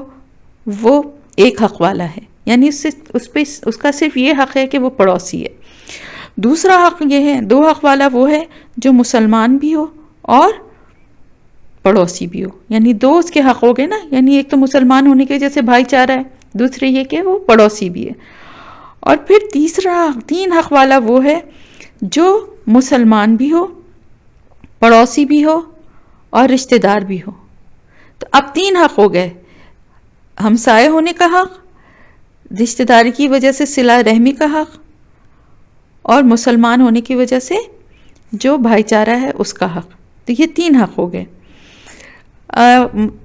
مسند احمد میں حدیث ہے کہ حضرت عائشہ صدیقہ رضی اللہ تعالیٰ عنہ نے رسول اللہ صلی اللہ علیہ وآلہ وسلم سے دریافت کیا کہ میرے 2 پڑوسی ہیں، میں کسی ایک کو اگر ہدیہ بھیجنا چاہوں تو کسے بھجواؤں؟ آپ نے فرمایا جس کا دروازہ قریب ہو۔ اسی طرح مسند احمد میں ہے کہ رسول اللہ صلی اللہ علیہ وآلہ وسلم فرماتے ہیں کہ مجھے حضرت جبرائیل علیہ السلام پڑوسیوں کے بارے میں یہاں تک نصیحت اور کرتے رہے کہ مجھے یہ گمان ہوا کہ شاید یہ پڑوسیوں کو وارث بھی بنا دیں گے، وراثت میں بھی حصے دار بنا دیں گے۔ پھر اسی طرح سے ایک مرتبہ آپ صلی اللہ علیہ وآلہ وسلم نے صحابہ کرام سے سوال کیا کہ زنا کے بارے میں تم کیا کہتے ہو؟ لوگوں نے کہا کہ وہ حرام ہے، اللہ اور اس کے رسول نے اسے حرام کیا ہے اور قیامت تک وہ حرام ہی رہے گا۔ آپ نے فرمایا سنو، 10 عورتوں سے زنا کرنے والا شخص اس سے کم گناہ گار ہے جو اپنی پڑوسی کی بیوی کے ساتھ زنا کرے۔ پھر دریافت فرمایا تم چوری کی نسبت کیا کہتے ہو؟ انہوں نے جواب دیا کہ اسے بھی اللہ تعالیٰ اور اس کے رسول نے حرام کیا ہے اور وہ بھی قیامت تک حرام ہے۔ آپ نے فرمایا سنو، 10 گھروں سے چوری کرنے والے کا گناہ اس شخص کے گناہ سے ہلکا ہے جو اپنے پڑوسی کے گھر سے کچھ چرائے۔ یعنی آپ یہ دیکھیں کہ یہاں اس لیے یہ اتنی تاکید کی جا رہی ہے کہ پڑوسی کے حقوق کا اندازہ آپ کر لیں کہ کیا ہے۔ پڑوسی کو کسی بھی قسم کا نقصان پہنچانا یا اس کی چیزوں کو نقصان پہنچانا یا اس کے گھر کے آگے کچرا پھینکنا یا اس کے پھول پودوں کو توڑ دینا یا اور کسی بھی قسم کا نقصان یا کسی بھی قسم کا الزام اگر لگایا جائے تو یہ کتنا بڑا گناہ ہے، کیونکہ اللہ تعالیٰ نے اور اللہ کے رسول صلی اللہ علیہ وسلم نے کتنی تاکید کی ہے پڑوسی کے حقوق کے بارے میں۔ پھر اس کے بعد والجار الجنب، اور پڑوسی اجنبی، جنب اجنبی، یعنی ایک تو وہ جو کہ قرابت دار ہو اور دوسرا وہ جو کہ اجنبی ہو، جو کہ صرف پڑوسی ہونے کی وجہ سے اس سے جان پہچانے۔ تو ابھی میں نے ڈیٹیل آپ کو بتائی دی ہے کہ دونوں صورتوں میں کیا ہے، صرف پڑوسی ہونا ہی اس کا حق ہی اتنا ہے کہ آپ اس کے ساتھ کسی بھی قسم کا برا سلوک نہیں کر سکتے، اس کو کسی طرح سے ستا نہیں سکتے۔ ہمسایہ کہتے ہیں نا، ہمسایہ کا کیا مطلب ہے؟ شیئر کرنا سائے کو، یعنی ایک دوسرے کے گھر کے سائے کو شیئر کرتے ہیں، اس لیے ہم سائے کہلاتے ہیں۔ تو جو ایک سائے کو شیئر کرنے والے لوگ ہیں تو ان کا ایک دوسرے پہ کتنا حق ہے یہ بتایا جا رہا ہے۔ والصاحب بالجنب، اور ساتھی پہلو کے، یعنی ساتھ بیٹھنے والے۔ اب یہ ساتھ بیٹھنے والے کون ہیں؟ دوست بھی ہوتے ہیں، ان کو بھی ان کے بارے میں بھی ہے کہ جو آپ کے دوست ہیں یا آپ کے آفس میں آپ کے ساتھ کام کرنے والے ہیں، یا آپ کہیں جیسے کسی ٹریول کرتے ہیں، صبح جاتے ہیں کسی بس پہ یا کسی اس پہ، ڈیلی آپ کے ساتھ کوئی بیٹھتا ہے سیٹ پہ، وہ بھی آپ کا ساتھی ہے۔ اس طرح سے دوستی کے علاوہ بھی جو آپ کے ساتھ کام کرنے والے یا آپ کے ساتھ رہنے والے ہیں ان کے بارے میں کہ ان کے ساتھ بھی اچھا سلوک کرو. کیا اچھا سلوک کرو؟ اگر انہیں کسی چیز کی ضرورت ہے تو دے دو. اگر جگہ تنگ ہے تو تھوڑے سمٹ کے بیٹھ جاؤ. یہ نہیں کہ بہت سارے لوگوں کی عادت ہوتی ہے کہ جب دیکھتے ہیں کہ جگہ کم ہے تو اور زیادہ پھیل کے بیٹھ جاتے ہیں کہ دوسرا آدمی جو ہے وہ تکلیف اٹھائے، ہم کیوں کریں. یا اسی طرح ایک اور بہت امپورٹنٹ بات ہے کہ جس کا عام طور سے لوگ خیال نہیں کرتے، وہ یہ کہ آپ کے پاس سے کوئی ایسی اسمیل نہ آئے. آپ کسی ایسی محفل میں بیٹھے ہیں، مسجد کے بھی ساتھی اس میں آ گئے، جیسے مسجد میں ساتھ پڑھنے والے نمازی جو ہیں وہ بھی اس میں آ گئے، اس کیٹیگری میں. یا آپ کے دوست ہیں یا آپ کے اس طرح کے ساتھ سفر کرنے والے ہیں، لیکن کسی کے پاس سے پسینے کی یا کسی چیز کی اسمیل آتی ہے جس سے ساتھ بیٹھنے والے کو ناگوار گزر رہی ہے، لیکن وہ کچھ کر نہیں سکتا، مجبور ہے، تو اس چیز کا خیال بھی کرنا چاہیے. اسی طرح اننیسیسری بعض لوگوں کی عادت ہوتی ہے کہ آپس میں جیسے ایک جگہ کام کر رہے ہیں، ایک دوسرے کا پین اٹھا لیا، یہ کسی پیپر پہ بلا وجہ کچھ لکھنا شروع کر دیا جس سے دوسرے آدمی کو تکلیف ہو رہی ہے. کہنے کو یہ سب چھوٹی چھوٹی باتیں، لیکن ان سب چیزوں کا بھی خیال رکھنا چاہیے. وابن السبیل، اور راستے کے بیٹے یا مسافروں کے ساتھ اچھا سلوک کرنا. مسافروں کے ساتھ اچھا سلوک کس طرح؟ آج کل تو اتنے اس طرح کے حالات نہیں ہیں. پہلے یہ چیز اس لیے بار بار تاکید ہے کیونکہ لمبے سفر ہوتے تھے اور جو ٹرانسپورٹیشن یا جو مینز تھے جو ٹریولنگ کے، وہ اتنے زیادہ آج کی طرح کے نہیں تھے، تو کافی لمبے لمبے ہفتوں اور مہینوں کے بھی بعض دفعہ سفر ہوتے تھے. اور پھر بعض جگہ ایسا ہوتا تھا کہ مسافر خانے بعد میں بننے لگے، لیکن ہر جگہ مسافر خانے بھی نہیں ہوتے تھے کہ جہاں وہ ٹھہر سکیں. اور آج کل کی طرح اتنے ہوٹلز اور یہ ریسٹورنٹس بھی نہیں تھے کہ جہاں لوگ جا کے ٹھہر سکیں. چھوٹے موٹے کوئی اس طرح کے ہوتے ہوں گے ہوٹلز، لیکن اتنا زیادہ نہیں تھا. تو زیادہ تر جو مسافر ہوتے تھے وہ جا کے یا تو مسجدوں میں ٹھہرتے تھے، یا پھر یہ ہوتا تھا کہ گاؤں میں یا جس جگہ پہ سفر کر رہے ہیں وہاں کہ لوگ ان کو جو ہے کوئی جگہ پرووائڈ کر دیتے تھے. تو اب مسجد میں بھی جو رہتا تھا تو ظاہر مسجد میں وہ صرف رہ سکتا ہے نا، تو اس کا کھانا پینا اور چیزوں کی، تو ان چیزوں کا خیال رکھنا وہاں کے رہنے والوں کے لیے ضروری ہے کہ وہ جو بھی مسافر ہے اس کو کھانا پوچھنا، یا اگر خدا نخواستہ وہ بیمار ہے یا کوئی اور اس کو تکلیف ہے تو اس کے علاج اور ان چیزوں کا خیال رکھنا. جو سفر میں آپ کے ساتھ ہو، یہ ضروری نہیں کہ ایسے مسافر، بلکہ بعض دفعہ آپ خود بھی سفر کر رہے ہیں اور ساتھ میں آپ کے کوئی اور بھی سفر کر رہا ہے، تو اس کے بھی ان چیزوں کا خیال رکھنا کہ اگر فرض کریں وہ کھانا لے کر نہیں آیا ہے تو اس کو کھانے میں شریک کرنا، یا پانی کو پوچھنا، یا اور سب چیزوں کو چھوڑیں، اس کو پریشان نہ کرنا، اس کی جگہ پہ گھیر کے نہ بیٹھ جانا، اس کے سامان کے لیے جگہ فراہم کرنا. مطلب یہ ساری چیزیں جو ہیں یہ مسافروں کے حق ہوتے ہیں اور ان کا خیال رکھنا چاہیے. اس کی تاکید بھی قرآن میں کی گئی ہے. وَمَا مَلَكَتْ أَيْمَانُكُمْ، اور وہ جو کہ مالک ہوئے تمہارے دائیں ہاتھ، یعنی تمہارے غلام، تمہاری کنیزیں، ان کا ذکر ہو رہا ہے. ان کے ساتھ بھی اچھا سلوک کرو. غلاموں کے بارے میں کہا گیا ہے کہ ان کے ساتھ اچھا سلوک کرو، اس لیے کہ وہ تمہارے پاس غلام بن کے آئے ہیں اور ان کی اپنی کوئی مرضی اور اختیار نہیں ہے، اور تمہارا ہی ان پہ اختیار ہے، تو تمہیں چاہیے کہ ان پر رحم کھاؤ اور ان کی ضروریات کا خیال رکھو. رسول کریم صلی اللہ علیہ وآلہ وسلم نے اپنے آخری وقت میں، یعنی جب مرض الموت میں تھے اور آخری وقت تھا، اس وقت بھی اپنی امت کو خاص تاکید اس کی فرمائی اور بار بار فرمائی. بار بار آپ یہی فرماتے تھے کہ لوگوں نماز پڑھو اور غلاموں کا خوب خیال رکھنا.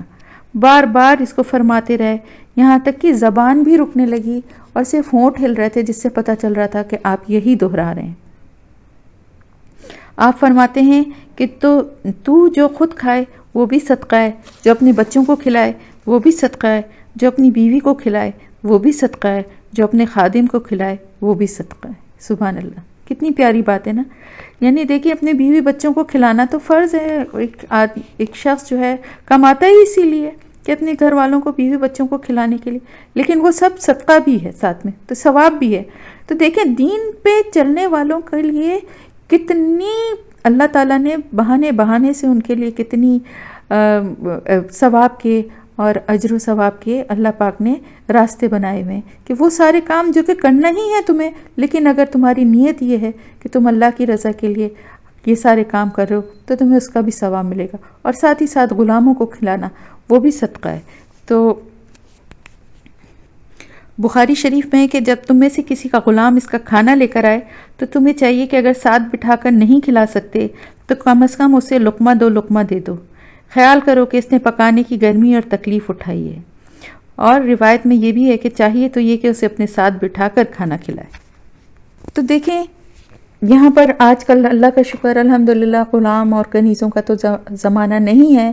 لیکن ہمارے گھر میں جو کام کرنے لوگ آتے ہیں، عورتیں آتی ہیں، ماسیاں آتی ہیں، یا اور مالی آتے ہیں یا جو بھی، تو ان کے ساتھ اگر کھانے کا ٹائم ہے اور کھانے کے لیے بیٹھ رہے ہیں، ویسے تو الحمدللہ اللہ کا شکر ہے سب خیال کرتے ہی ہیں، لیکن اب اس بات کو یہ ذہن میں خاص رکھیں کہ اگر ان کو پیٹ بھر کے پلیٹ بھر کے نہیں دے سکتے، آپ نے اپنے حساب سے بنایا ہے، تو تھوڑا بہت اس میں سے کھانے کے لیے ضرور دیں، لقمہ 2 لقمہ آپ صلی اللہ علیہ وسلم نے فرمایا کہ ضرور دو، یا پھر کوئی اور چیز ایسی دے دو، یہ نہ ہو کہ سب گھر والے بیٹھ کے کھا رہے ہیں اور وہ جو ہے وہ اپنے کام میں لگا ہوا ہو۔ تو یہ ساری تاکید اس لیے کی گئی ہے کہ ایک انسان جب ایک گھر اور ایک معاشرہ بناتا ہے تو وہاں کا نظام اور وہاں پہ امن و امان اور پیار محبت کی فضا کے لیے جب تک کہ سب کے حقوق کا خیال نہیں رکھے گا، اور جب تک کہ وہ ہر ایک کے ساتھ اچھا سلوک نہیں کرے گا، ہر ایک اچھا سلوک کرے گا تو دوسرے کے ساتھ بھی اچھا سلوک ہوگا، اور ہر ایک اگر صرف دوسرے کی طرف دیکھے گا اور خود پہل نہیں کرے گا تو کوئی بھی نہیں کرے گا۔ تو یہ ساری باتیں یہاں پر اسی لیے بتائی جا رہی ہیں کہ یہ سارے کام کرنا جو ہے اللہ کی رضا کے مطابق ہیں، اور ان کو کرنے والا جو ہے اس کے لیے انشاءاللہ تعالی بہترین اجر و ثواب ہے۔ ان اللہ لا یحب من کانا مختالا فخورا، بے شک اللہ تعالیٰ محبت نہیں رکھتا جو کوئی بھی اکڑنے والا ہو، اپنا فخر جتانے والا ہو، اس کو اللہ پسند نہیں کرتا۔ ویسے بھی آپ کو پتہ ہے نا کہ تکبر جو ہے نا وہ گناہ کبیرہ میں سے گناہ ہے ایک، اور اللہ کے علاوہ بڑائی کسی کو زیب نہیں دیتی۔ تو جن لوگوں کو یہ عادت ہوتی ہے کہ اپنی چھوٹی چھوٹی نیکیوں یا اپنی باتوں کا تذکرہ صرف اس لیے کہ ان کی واہ واہ ہو، وہ بھی آ جاتے ہیں، اور وہ لوگ جو پیسہ خرچ کرتے ہیں اور اس کا بعد میں لوگوں میں مجلسوں میں محفلوں میں بیٹھ کے ذکر کرتے ہیں، اور اس کا مقصد یہ ہوتا ہے کہ ان کی تعریف ہو، تو ہر ایسا عمل کرنے والا جو کہ اپنی کسی نیکی پہ کسی اچھے کام پہ اترا رہا ہو یا فخر جتا رہا ہو، اس کے سارے عمل جو ہیں وہ ضائع ہو جاتے ہیں۔ آپ کو معلوم ہے نا کہ پڑھ چکے ہیں ہم ریاکاری وہی ہوتی ہے کہ جس میں اپنے نیکیوں کو اگر کی ہیں تو بھی، اور اگر نہیں کی ہیں تو نہ کی ہوئی کو بھی بتانا بڑھا چڑھا کے، جو کہ ان کی ساری نیکیوں کی جو اصل وہ ہے جس مقصد سے کی گئی ہیں اس مقصد کو ختم کر دیتی۔ یہ بات ہمیں ہمیشہ یاد رکھنی چاہیے کہ ناپسندیدہ ترین برائیوں میں سے ایک برائی یہ بھی ہے کہ انسان جو ہے وہ کسی بات پہ اکڑ اور غرور دکھائے، اور اپنے کسی بھی عمل پہ یا اپنی کسی بھی نیکی پہ، اپنے کسی بھی خرچ کیے ہوئے مال پہ اترائے اور اس کا ذکر لوگوں میں کرے، تاکہ فخر و غرور سے کرے کہ اس کی واہ واہ ہو۔ اب آگے بتایا جا رہا ہے مزید کہ کون سے لوگ ہیں جن کو اللہ ناپسند کرتا ہے۔ الذین یبخلون ویامرون الناس بالبخل، وہ لوگ جو کہ بخل کرتے ہیں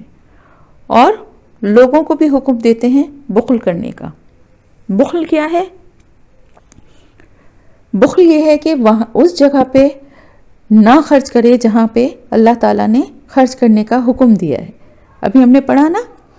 احسان میں مال خرچ کرنا بھی آتا ہے نا، یعنی جو اللہ تعالیٰ نے بتایا ہے کہ والدین ہیں، رشتہ دار ہیں، یتیم ہیں، محتاج مسکین ہیں، پڑوسی ہیں، اور ساتھ کام کرنے والے ہیں، دوست ہیں، مسافر ہیں، غلام ہیں، ان سب پہ خرچ کرنا، تو وہاں نہ خرچ کرے بلکہ اپنی تعریف دکھانے کے لیے اور اپنے آپ کو جو مختالن فخورہ جو کہا گیا ہے کہ اپنی بڑائی ظاہر کرنے کے لیے جو ہے ایسی جگہوں پہ خرچ کرے کہ جہاں لوگوں کی نظروں میں آئے اور لوگ اس کی واہ واہ کریں۔ کیونکہ دیکھیں ایک مومن کا رویہ کیا ہونا چاہیے، ایک مومن جو ہے نا وہ ہمیشہ نیکیوں کا حریص ہونا چاہیے۔ اور ایک مومن کی نشانی یہ ہے کہ وہ اپنے اعمال سے، اپنی نیکیوں سے کبھی سیٹسفائی نہیں ہوتا، کبھی اس کا چرچا نہیں کرتا، بلکہ ہمیشہ دوسروں کی نیکیوں کی طرف حسرت سے دیکھتا ہے اور اللہ سے دعا کرتا ہے کہ میں بھی ایسا بن جاؤں. اچھا گمان رکھتا ہے، کسی اچھے قرآن پڑھنے والے کو دیکھتا ہے، کسی اچھے عالم کو دیکھتا ہے تو دعا کرتا ہے کہ دیکھو یہ کتنے نیک ہیں، میں بھی ایسی ہو جاؤں، میں بھی ایسی بن جاؤں. کسی سے سنتے ہیں کہ تہجد کی نماز پڑھتی ہیں تو دل سے خواہش اور دعا نکلتی کہ اللہ پاک مجھے بھی ایسا بنا دے. وہ کبھی بھی اپنی کسی عبادت، اپنی کسی نیکی، اپنے کسی علم پہ، دیکھیں ہمارے یہاں ایک یہ بھی بہت بڑی برائی ہے کہ جو فخر کیا جاتا ہے تھوڑا سا علم حاصل ہونے کے بعد. تو ان سب کو منع کیا گیا ہے، ان سب کاموں سے، اور بخل سے منع کیا گیا ہے، خاص طور سے خود بھی کرے اور دوسروں کو بھی روکے. وجہ یہ ہوتی ہے کہ اگر خود صرف کرے گا اور باقی لوگ نہیں کریں گے تو پھر تو اس کو برا کہا جائے گا نا کہ یہ دیکھو کتنا بخیل ہے، یہ اللہ کے راستے میں نہیں خرچ کرتا. تو دوسروں کو بھی اس چیز سے روکا جائے. یعنی اگر کوئی کرنا چاہتا ہے اچھا سلوک کسی یتیم سے یا اپنے رشتہ داروں سے یا پڑوسیوں سے، تو ان کو کہ چھوڑو، کیا ضرورت ہے کرنے کی، یہ لوگ کون سا تمہارا خیال کرتے ہیں، یا اس طرح سے کر کے ان کو بھی روکے، خود تو کرے نہیں اور ان کو بھی روکے. جو لوگ اللہ کی خوشنودی کے موقع پر مال خرچ کرنے سے جی چراتے ہیں اور اچھا سلوک نہیں کرتے، ان رشتوں سے، ان لوگوں سے جو بھی پیچھے کیٹیگریز بتائی گئیں جن کے ساتھ کرنے کا اللہ نے حکم دیا ہے، وہ بخیل ہیں. اور ایسے اس پہ اور سونے پہ سوگا، یعنی ان کی برائی میں اور اضافہ کیا ہے کہ وہ دوسروں کو بھی کرنے سے منع کرتے ہیں. حدیث شریف میں ہے کہ آپ صلی اللہ علیہ وسلم نے فرمایا کہ بخل سے بڑی بیماری کون سی ہو سکتی ہے. یعنی بخل جو ہے یہ ایک بیماری ہے، اور اس بیماری میں کیا ہوتا ہے، اس کا کیا وہ ہے کہ اس میں ایک ہوس ہوتی ہے کہ مال کو جمع کرنے کی اور اس کو دیکھ دیکھ کے خوش ہونے کی. یہ ہے بخل. ساتھ ہی ساتھ وَيَكْتُمُونَ مَا آتَاهُمُ اللَّهُ مِنْ فَضْلِهِ، اور جو کچھ اللہ نے اپنے فضل سے ان کو دیا ہے اس کو بھی چھپاتے ہیں. یکتمون چھپاتے ہیں، یعنی اگر اللہ نے اچھے حال میں ان کو رکھا ہے تو لوگوں کے سامنے ہمیشہ رونا روتے رہتے ہیں. ان کے لباس سے، ان کے کھانے پینے سے، ان کے رہن سہن سے اندازہ نہیں ہوتا کہ وہ ان کے پر اللہ کا کتنا فضل ہے. نہ دینے لینے میں، نہ کسی اور موقع پر اللہ کی نعمتوں کو وہ چھپاتے ہیں، انہیں ظاہر نہیں کرتے. تو اس سے ہمیں یہ بات بھی پتہ چلتی ہے کہ اگر اللہ تعالیٰ نے ہمیں اپنی نعمتیں دی ہیں، اچھا کھانا اور اچھا پہننا جو ہے یہ کوئی گناہ کی بات نہیں ہے. اسراف جو ہے وہ گناہ ہے، لیکن اللہ کی نعمتوں کو استعمال کرنا اور اس طرح سے کرنا کہ ہم نظر آئے کہ ایک شکر گزار بندہ ہے جس پہ اللہ کی رحمت ہے اور اس کے اللہ نے نوازا ہے، تو اس کے رہن سہن سے، اس کے دینے لینے سے، اس کا خرچ کرنے سے، اس کے کھانے پینے سے اندازہ ہو کہ یہ اللہ کا فضل ہے اس کے اوپر. نہ کہ یہ کہ حلیہ بھی ایسا بنا ہوا ہو، گھر کا حال بھی ایسے ہی ہو اور تجوریوں میں پیسے بھرتے جائیں. تو اس چیز سے یہاں پہ منع کیا جا رہا ہے کہ اگر اللہ نے کسی کو اپنی نعمتیں دی ہیں تو پھر وہ نظر بھی آنی چاہیے. اللہ کا شکر ادا کرتے ہوئے اللہ کی نعمتوں کو استعمال کرنا بھی ثواب ہے. اور پھر آگے اللہ تعالیٰ فرما رہا ہے وَآتَدْنَا لِلْكَافِرِينَ عَذَابًا مُهِينًا، اور کافروں کے لیے ہم نے رسوا کن مہینہ، رسوائی والا یا رسوا کن عذاب تیار کر رکھا ہے. اب آپ صرف یہ دیکھیے کہ ان لوگوں کو جو کہ بخل کرتے ہیں، جو کہ فخر اور غرور کرتے ہیں، اور جو دوسروں کو بھی خرچ کرنے سے، اللہ کے بتائے ہوئے طریقوں سے جو جہاں پہ خرچ کرنا چاہیے منع کرتے ہیں، ان کے لیے کیا لفظ آ رہا ہے؟ کافر. کافروں کے لیے اللہ تعالیٰ نے رسوا کن عذاب تیار کیا ہے، کیونکہ کفر ہے انکار کرنا. تو جو اللہ کے حکم کا انکار کرتا ہے وہ اس کو کافر کہا گیا ہے. والذین ينفقون اموالهم رئاء الناس ولا یؤمنون باللہ، اور وہ لوگ جو خرچ کرتے ہیں ان کے مال کو دکھاوے کے لیے لوگوں کو، اور ایمان نہیں رکھتے نہ اللہ پر نہ آخرت کے دن پر. اب یہ وہی والی بات دوبارہ سے آ گئی، اس لیے بہت اس کی پہلے تفصیل ہو چکی ہے، اس لیے یہاں پر نہیں کروں گی، کہ ریاکاری جو ہوتی ہے یعنی پیسے کو اس طرح سے خرچ کرنا کہ جس سے ان کی واہ واہ ہو اور لوگ ان کو اچھا کہیں اور ان کو بہت سخی کہیں، تو پھر ایسے لوگ جب قیامت کے دن ان کو جب بتائیں گے، وہ کھڑے ہوں گے اللہ کے سامنے اور کہیں گے کہ ہم نے اتنا مال تیری راہ میں خرچ کیا، تو اللہ تعالیٰ فرمائے گا کہ تم نے جس مقصد سے کیا تھا وہ مقصد تو پورا ہو گیا، تم نے ریاکاری کے لیے کیا تھا کہ لوگ تمہاری تعریف کریں اور تمہیں بہت اچھا اور نیک انسان سمجھیں، سخی سمجھیں، تو وہ مقصد تمہیں دنیا میں حاصل ہو گیا، تو اب تمہارے لیے یہاں پر کچھ بھی نہیں ہے۔ تو جو لوگ یہ کرتے ہیں، اپنے مال کو لوگوں کے دکھاوے کے لیے خرچ کرتے ہیں، ان کا نہ اللہ پہ ایمان ہے اور نہ آخرت کے دن پر۔ ریاکاری جو ہے نا وہ بہت ہی بڑا گناہ ہے، اور آپ کو پتہ ہے کہ ریاکار کے لیے بہت سخت سزا ہے، کیونکہ ریاکاری جو ہے نا وہ شرک کی ہی ایک قسم ہے، کیونکہ آپ صلی اللہ علیہ وسلم نے فرمایا کہ جس نے دکھاوے کی نماز پڑھی اس نے شرک کیا، جس نے دکھاوے کے لیے مال خرچ کیا اس نے شرک کیا۔ تو یہ دکھاوا جو ہے وہ یہ ہے، اس کا مقصد یہ ہوتا ہے نا کہ انسان اپنی ذات کو آگے کرنا چاہتا ہے، اللہ کی خوشنودی نہیں چاہیے اس کو، بلکہ اپنی تعریف چاہیے۔ تو اللہ تعالیٰ یہاں فرما رہا ہے کہ قیامت کے دن جو ہے اللہ تعالیٰ کے سامنے جب وہ لوگ آئیں گے تو اللہ تعالیٰ ان سے پوچھے گا کہ تم نے جو مال دیا گیا تھا اس کا کیا تم نے کیا؟ تو وہ سخی کہے گا کہ اللہ تعالیٰ میں نے ہر اس جگہ، ہر اس راہ میں جہاں کہ تو نے کہا تھا، جس میں تیری رضا تھی، وہاں میں نے اپنا مال خرچ کیا ہے۔ تو اللہ تعالیٰ کی طرف سے جواب ملے گا کہ تو جھوٹا ہے، تیرا ارادہ تو صرف یہ تھا کہ تو سخی مشہور ہو جائے اور وہ ہو چکا، یعنی تیرا مقصد دنیا کی شہرت ہی، وہ تجھے میں دنیا میں دے چکا ہوں۔ اور یہ یاد رکھیں کہ سب سے پہلے جہنم میں اوندھے منہ گرائے جائیں گے، استغفر اللہ، ریاکار عالم، ریاکار غازی، ریاکار سخی، اور انہی سے جہنم کی آگ سلگائی جائے گی۔ اتنا بڑا گناہ ہے ریاکاری۔ پھر آگے اللہ تعالیٰ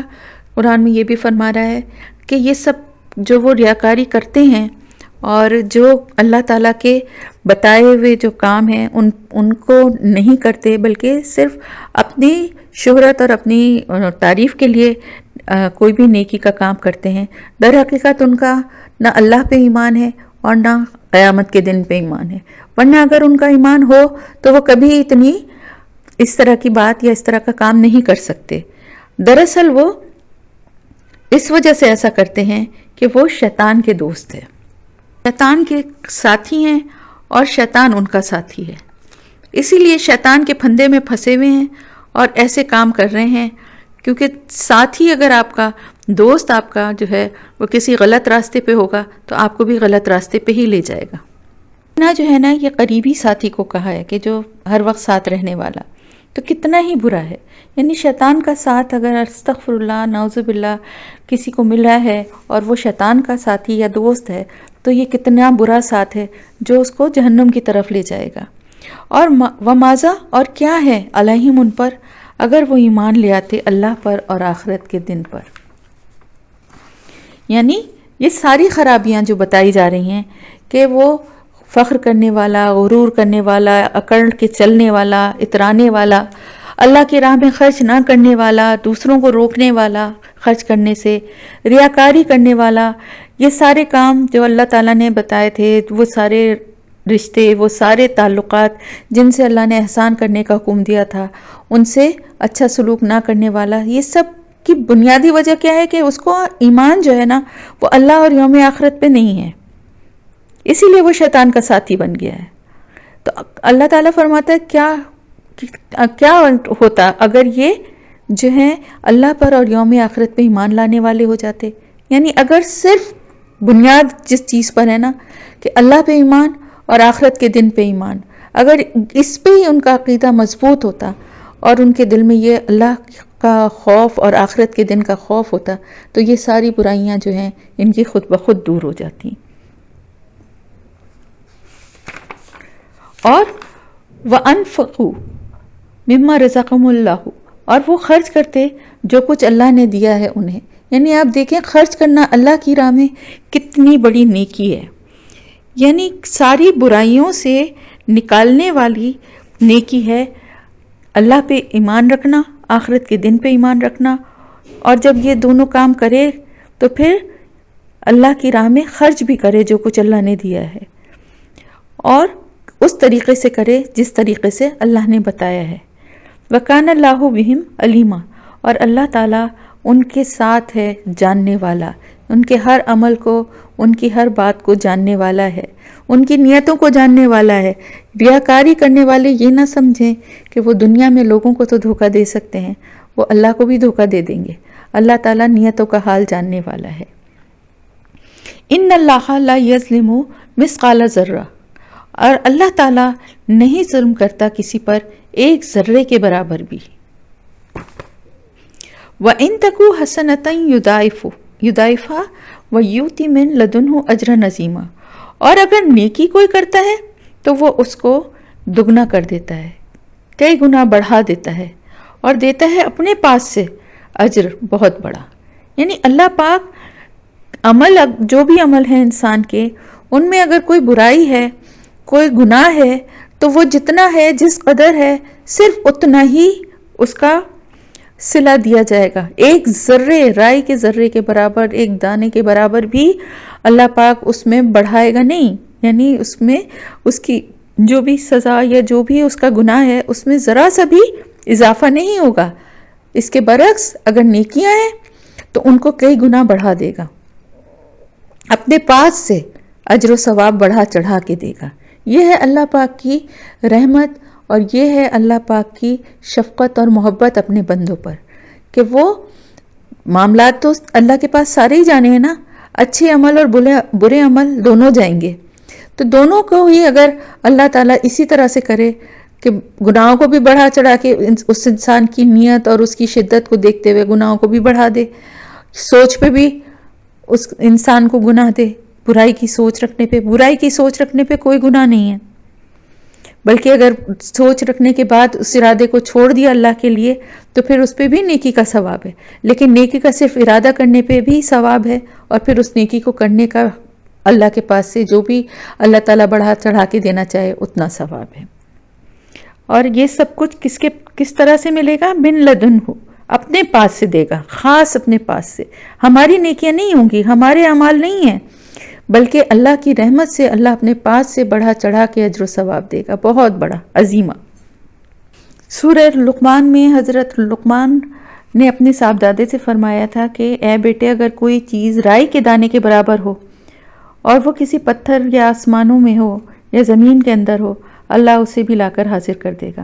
بے شک اللہ تعالیٰ باریک بین ہے، خبردار ہے۔ اسی طرح بخاری اور مسلم کی شفاعت کی حدیث میں ہے کہ اللہ تعالیٰ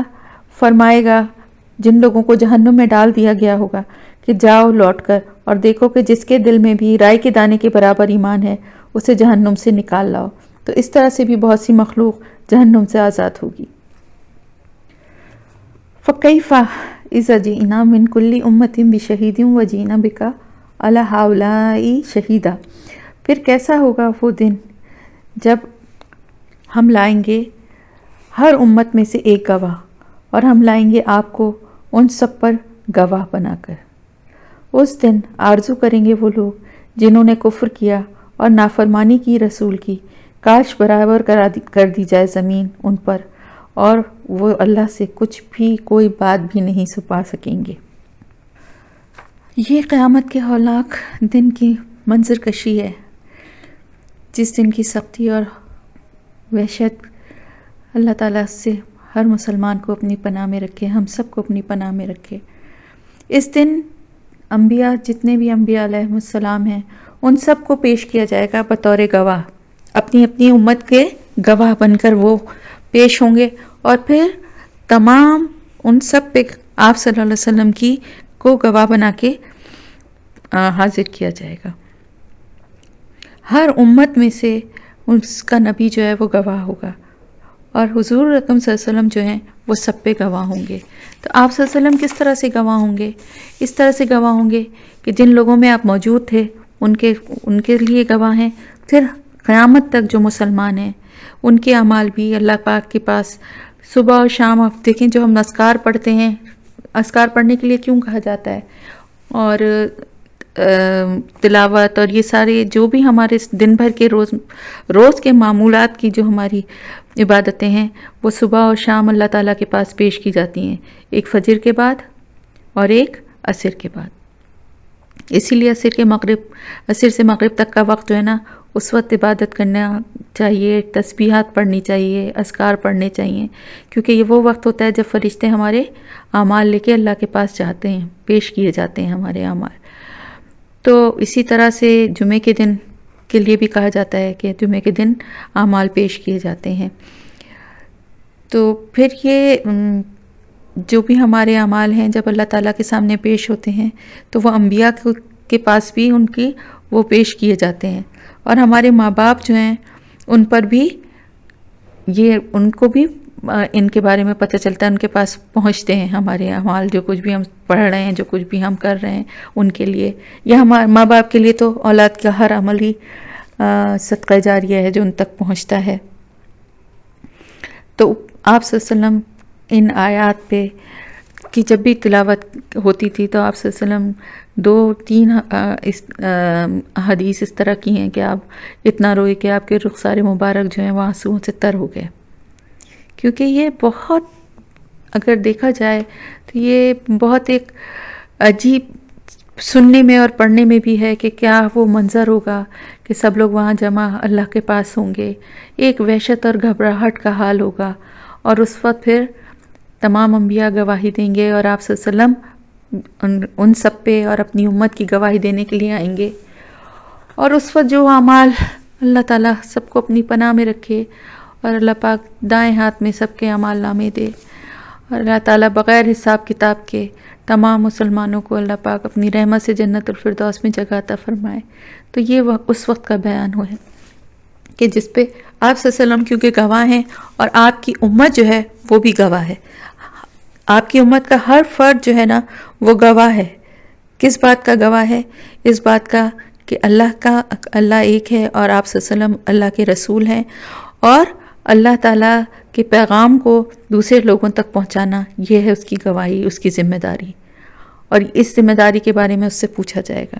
پھر آپ صلی اللہ علیہ وسلم ان سب پہ گواہ ہوں گے. آپ نے اپنا فرض پورا کیا،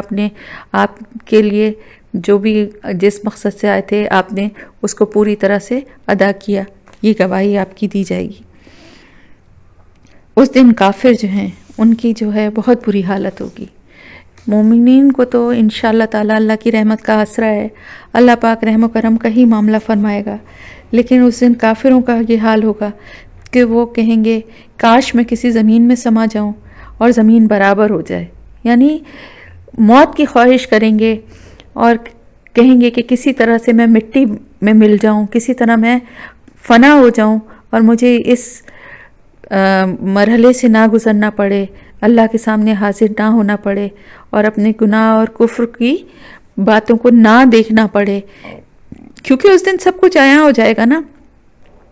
سچ اور جھوٹ کا پتہ چل جائے گا، اور سب کچھ جب آنکھوں سے نظر آنے لگے گا تو پھر اس وقت ان کی گھبراہٹ اور وحشت یہ ہوگی،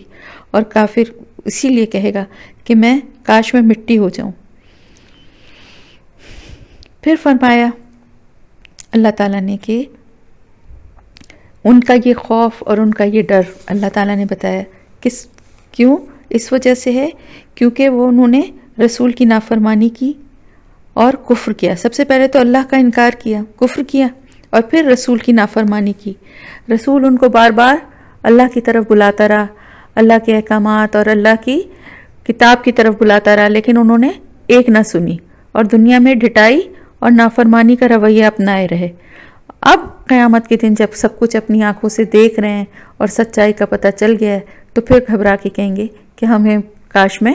زمین میں برابر ہو جاؤں، دفن ہو جاؤں، ختم ہو جاؤں. موت کی دعا کریں گے لیکن اس دن موت بھی نہیں آئے گی. اسی طرح کہا قرآن میں ایک جگہ پر ہے کہ مشرکین قیامت کے دن کہیں گے کہ اللہ تیری قسم ہم نے شرک نہیں کیا. اور جب یہ بات کہیں گے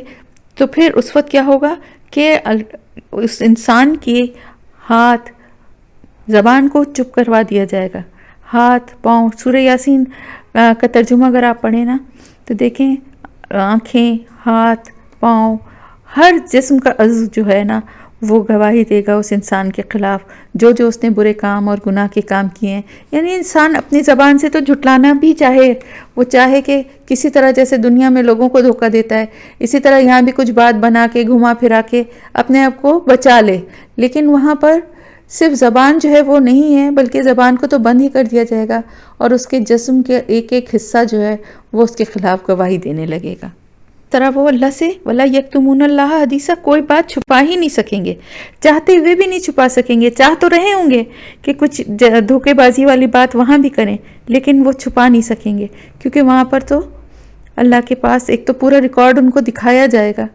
اور دوسرے یہ کہ ان کے اعضاء ان کے خلاف گواہی دیں گے۔ یا ایھا الذین آمنوا لا تقربوا الصلاۃ وانتم سکارا،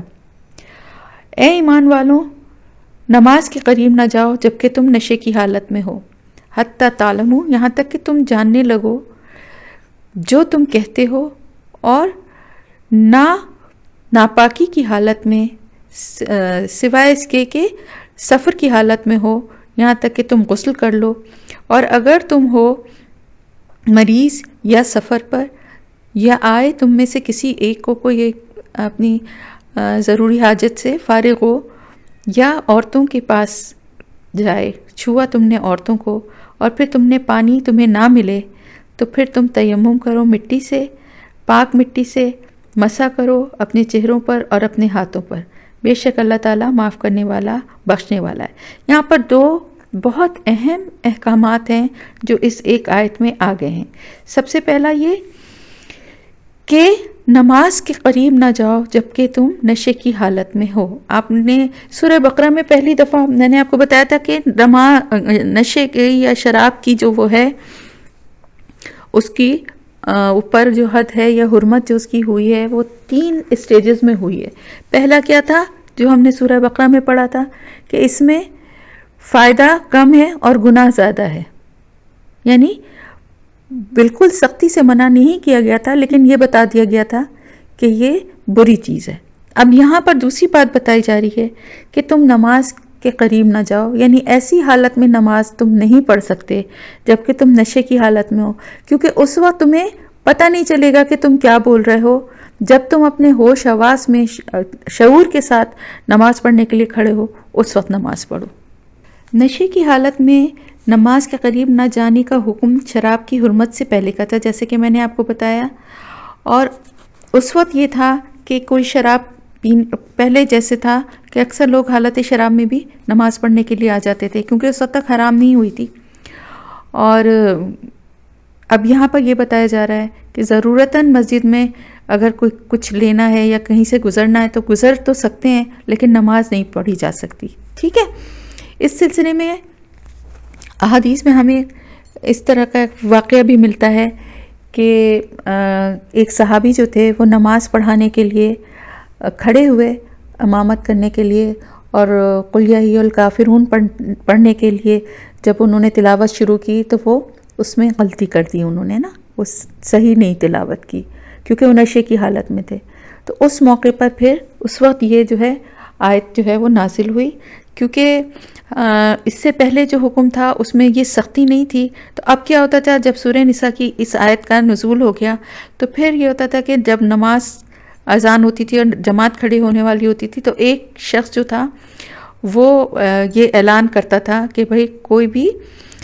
شراب پی کے اگر آیا ہے تو وہ یہاں اس میں نماز کے لیے کھڑا نہ ہو۔ یہ دوسرا حکم ہے۔ تیسرے حکم کے بعد اس کی حرمت جو ہے وہ ثابت ہو گئی تھی، اور پھر اس کے بعد تو پھر حرام ہی ہو گئی نا، یہ ابھی تک حرام نہیں ہوئی ہے۔ یہ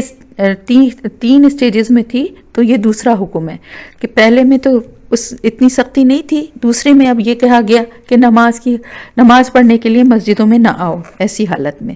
اور اس کے ساتھ ساتھ اگر تم جنبی ہو یعنی ناپاکی کی حالت میں ہو تو بھی مسجد میں نہ ہو۔ اس سلسلے میں یہاں پر یہ بات پھر میں واضح کر دوں کہ حضرت عائشہ رضی اللہ تعالیٰ عنہ سے مروی ایک واقعہ کہ آپ صلی اللہ علیہ وسلم نے ان سے کچھ چیز مانگی جو کہ آپ کا حجرہ مسجد نبوی کے برابر میں ہی تھا، تو وہاں سے لا کے دینی تھی، تو حضرت عائشہ نے کہا کہ میں تو حالت حیض میں ہوں تو آپ صلی اللہ علیہ وسلم نے فرمایا حیض تمہارے ہاتھوں میں یا پیروں میں نہیں ہے. تو مطلب کیا ہوا اس کا؟ مطلب یہ ہوا کہ اگر ضرورتاً کوئی کام ہے، مثلاً کسی سے کوئی مسئلہ پوچھنے کے لیے جانا ہے، یا کوئی کتاب رکھنے یا لینے کے لیے جانا ہے، تو اس صرف مسجد سے گزر کے جایا جا سکتا ہے. مسجد میں جا کے وہ چیز رکھ کے یا اٹھا کے آیا جا سکتا ہے یا گزر سکتے ہیں. مسجد میں قیام یا رکنا یا نماز نہیں پڑھ سکتا. کون؟ وہ جو کہ حالت نشے میں ہو، یعنی کسی بھی قسم کا نشہ، شراب کے علاوہ بھی، جس میں کہ اس کو اپنے اس پر اختیار نہ ہو اور وہ اس کو یہ شعور نہ ہو کہ وہ کیا پڑھ رہا ہے یا کیا بول رہا ہے. اور اسی طرح اگر وہ ناپاکی کی حالت میں ہو اس وقت تک جب تک کہ وہ غسل نہ کر لے. اب غسل کرنے کے جہاں پہ بات آئی، اسی کے ساتھ ساتھ آگے اس کی وضاحت بھی کر دی گئی کہ اگر تم مریض ہو یا تم سفر پہ ہو، اور یا تم میں سے کوئی ایسا ہے کہ جو واش روم گیا ہے یا اپنی بیویوں کے پاس گیا ہے اور اس کو غسل کی حاجت ہے، ان ساری صورتوں میں کیا کرے؟ پھر اس کو پانی نہ ملے، یعنی کسی ایسے سفر میں کسی ایسی جگہ سے گزر رہا ہے کہ جہاں پہ پانی موجود نہیں ہے، اور یا پھر ایسی کسی بیماری میں مبتلا ہے کہ جس میں غسل کرنے سے یا وضو کرنا تو بعد میں آتا ہے، پہلے تو ناپاکی کی حالت میں غسل کرے گا نا، تو اس میں اس کی بیماری کے اس حد تک بڑھنے کے چانسز ہیں کہ اس کی جان کو خطرہ ہو، یا اس کے جسم کا کوئی حصہ ضائع ہونے کا خطرہ ہو. اتنی ٹھنڈک ہے یا بیماری کی نوعیت ایسی ہے کہ خدا نخواستہ کوئی زخم ایسا ہے جو خراب ہو جائے پانی لگنے سے، یا کوئی ایسی بیماری ہے کہ ٹھنڈک لگنے سے اور زیادہ اس کی بیماری بڑھ کے اس کی جان کو خطرہ ہو سکتا ہے. یا پھر کسی ایسی جگہ سے گزر رہا ہے، کسی صحرا میں سفر کر رہا ہے، یا راستے میں کسی ایسی جگہ ہے کہ جہاں گاڑی روک نہیں سکتے، سناٹا ویرانی ہے کی وجہ سے، اور وضو کی حاجت ہے یا غسل کی حاجت ہے، تو اب کیا کریں؟ ایک بات کی وضاحت میں آپ لوگوں کو کرنا چاہوں گی کہ غسل اور وضو دونوں کا تیمم ایک ہی ہوتا ہے، ایک ہی طریقے سے ہوتا ہے. بہت سے لوگ اس چیز میں تھوڑا کنفیوز ہوتے ہیں کہ نماز کے لیے تو اگر وضو نہیں کر سکتے تو تیمم کر سکتے ہیں، لیکن غسل کی اگر حاجت ہے اور وہ نہیں کر سکتے تو کیا کریں؟ تو بھی وہی تیمم کرنا ہوگا جو کہ نماز کے لیے کیا جاتا ہے. تو اب بات کلیئر ہو گئی کہ اگر ناپاکی ہے کسی بھی طرح کی جس میں غسل کی حاجت ہے، اور کوئی بیمار ہے اس حد تک کہ اس کی بیماری میں اس کو اس نقصان پہنچ سکتا ہے، اس کی بیماری بڑھ سکتی ہے اور اس کے لیے جان کا خطرہ ہو سکتا ہے، یا بہت زیادہ سیریس حالت ہو سکتی ہے، یا پھر ایسی بات ہے کہ کوئی خدا نخواستہ ایسا زخم یا ایسی چیز ہے جو خراب ہو سکتی ہے، یا پھر وہ حالت سفر میں ہے اور کسی ایسی جگہ سے گزر رہے ہیں کہ جہاں پر پانی نہیں ہے، تو پھر ان کے لیے کیا ہے؟ اس حالت میں اگر پانی نہ ملے تو پاک مٹی سے مسح کر لے، یعنی تیمم کر لے. اور اس کا طریقہ کیا ہے کہ مٹی کے اوپر اپنے دونوں ہاتھ مارے. اکثر دیواروں پہ بھی مٹی ہوتی ہے نا، تو دیوار پہ بھی دونوں ہاتھ اس طرح سے مارے جا سکتے ہیں، اور پھر اس کو چہرے پہ پھیرے، اور پھر اپنی انگلیوں سے ہاتھوں کے کونیوں تک لے کے جائے اور کونیوں سے واپس لے کر آئے ہتھیلیوں کی طرف سے. یہ ہے تیمم کا طریقہ دونوں ہاتھوں میں. تو پھر یہ تیمم کر لے پاک مٹی سے. بے شک اللہ تعالیٰ معاف کرنے والا اور بخشنے والا ہے. اصل بات کیا ہے؟ اصل بات یہ ہے کہ اللہ تعالیٰ تو غفور الرحیم ہے، اور وہ انسان کو، اپنے بندوں کو مشکل میں اور تکلیف میں نہیں ڈالنا چاہتا، اس لیے سہولت کے راستے بھی بنائے ہیں، اور جو سہولت کے راستے ہیں ان کو اختیار کرنا بھی ثواب کا کام ہے. تو جہاں کہیں پر ایسا کوئی مسئلہ ہو تو نماز کو چھوڑنے کے بجائے تیمم کر کے نماز کو پڑھ لیا جائے. بیماری کی حالت میں، کمزوری کی حالت میں اٹھا نہیں جا رہا یا اس قابل نہیں ہے کہ خود سے اٹھ کے وضو کر سکے یا نہا سکے، تو اس وقت بھی یہ کر سکتے ہیں کہ تیمم کر لیا جائے. ایک صحابی کا واقعہ ہے کہ انہوں نے آپ صلی اللہ علیہ وسلم سے فرمایا کہ آپ نے مجھے اونٹوں کے بارے میں بھیجا تھا کسی جگہ، اور وہاں میں جنبی ہو گیا اور مٹی میں لوٹ پوٹ لیا، جب واپس آ کر انہوں نے حضور صلی اللہ علیہ وسلم سے یہ واقعہ بیان کیا تو آپ ہنسیے اور فرمایا جو تجھے اتنا کرنا ہی کافی تھا۔ پھر آپ نے اپنے دونوں ہاتھ زمین پر مارے اور اپنی دونوں ہتھیلیوں کو ایک ساتھ مل لیا اور اپنے چہرے پر ایک بار ہاتھ پھیر لیے۔ یعنی یہی طریقہ ہے تیمم کا، پاکی کا۔ تو اگر کبھی بھی اس طرح کی کوئی سچویشن ہے تو یہ تیمم کر لینا چاہیے۔ پھر اللہ تعالیٰ فرماتا ہے کہ تم پر دین میں تنگی اور سختی کرنا اللہ نہیں چاہتا، بلکہ وہ پاک صاف کرنا چاہتا ہے۔ اور آپ صلی اللہ علیہ وسلم نے فرمایا، بخاری اور مسلم کی حدیث ہے کہ مجھے 5 چیزیں ایسی دی گئی ہیں جو مجھ سے پہلے کسی کو نہیں دی گئیں۔ مہینے بھر کی راہ تک میری مدد روب سے کی گئی، یعنی آپ کا روب اتنا تھا کہ لوگوں کے اوپر سن کے ہی اللہ کی طرف سے ان پہ روب پڑ جاتا تھا۔ میرے لیے ساری زمین مسجد اور پاک بنا دی گئی۔ دیکھیں مسلمان کہیں پر بھی، ضروری نہیں ہے کہ صرف مسجد میں نماز پڑھیں، کہیں پر بھی نماز پڑھ سکتے ہیں۔ میرے جس امتی کو جہاں نماز کا وقت آ جائے وہ وہیں پڑھ لے، اس کی مسجد اور اس کی ساری زمین مسجد اور پاک کرنے والی ہے، ٹھیک ہے؟ اور اس کا وضو وہیں اس کے پاس موجود ہے، ٹھیک ہے؟ وضو کیسے موجود ہے کہ اگر پانی نہیں بھی ہے تو وہ کیونکہ زمین پاک کرنے والی بنائی گئی ہے ہمارے لیے، تو زمین سے، مٹی سے تیمم کر لے۔ میرے لیے غنیمت کے مال حلال کیے گئے جو مجھ سے پہلے کسی کے لیے حلال نہ تھے، اور پھر مجھے شفاعت دی گئی جو تمام انبیاء صرف اپنی قوم کی طرف بھیجے جاتے تھے، لیکن میں تمام دنیا کی طرف بھیجا گیا ہوں۔ تو یعنی یہ کہ کتنی ساری آپ صلی اللہ علیہ وسلم کی جو فضیلت اللہ پاک نے دی ہیں، وہ آپ صلی اللہ علیہ وسلم کی وجہ سے، آپ کی امت ہونے کی وجہ سے ہمیں بھی حاصل ہوئی کہ ہمارے لیے پوری زمین جو ہے وہ مسجد ہے، کہیں بھی نماز پڑھی جا سکتی ہے، اور اسی طرح مٹی کو ہمارے لیے پاک ہونے کا ذریعہ بھی بنا دیا کہ اگر پانی اویلیبل نہیں ہے تو پھر پاک مٹی سے تیمم کیا جا سکتا ہے، اور اس کا طریقہ بھی میں نے آپ کو بتا دیا ہے۔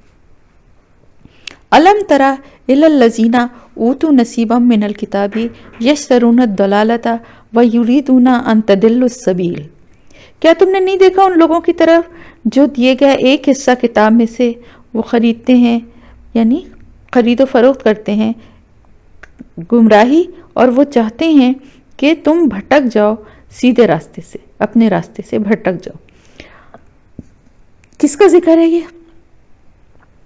یہود و نصارہ کا، اسپیشلی یہودیوں کا، کیونکہ یہودی ہی وہاں پر تھے اہل کتاب جن کو ایک حصہ کتاب کا کیا دیا گیا، یعنی ان کے پاس بھی صاحب کتاب تھے نا،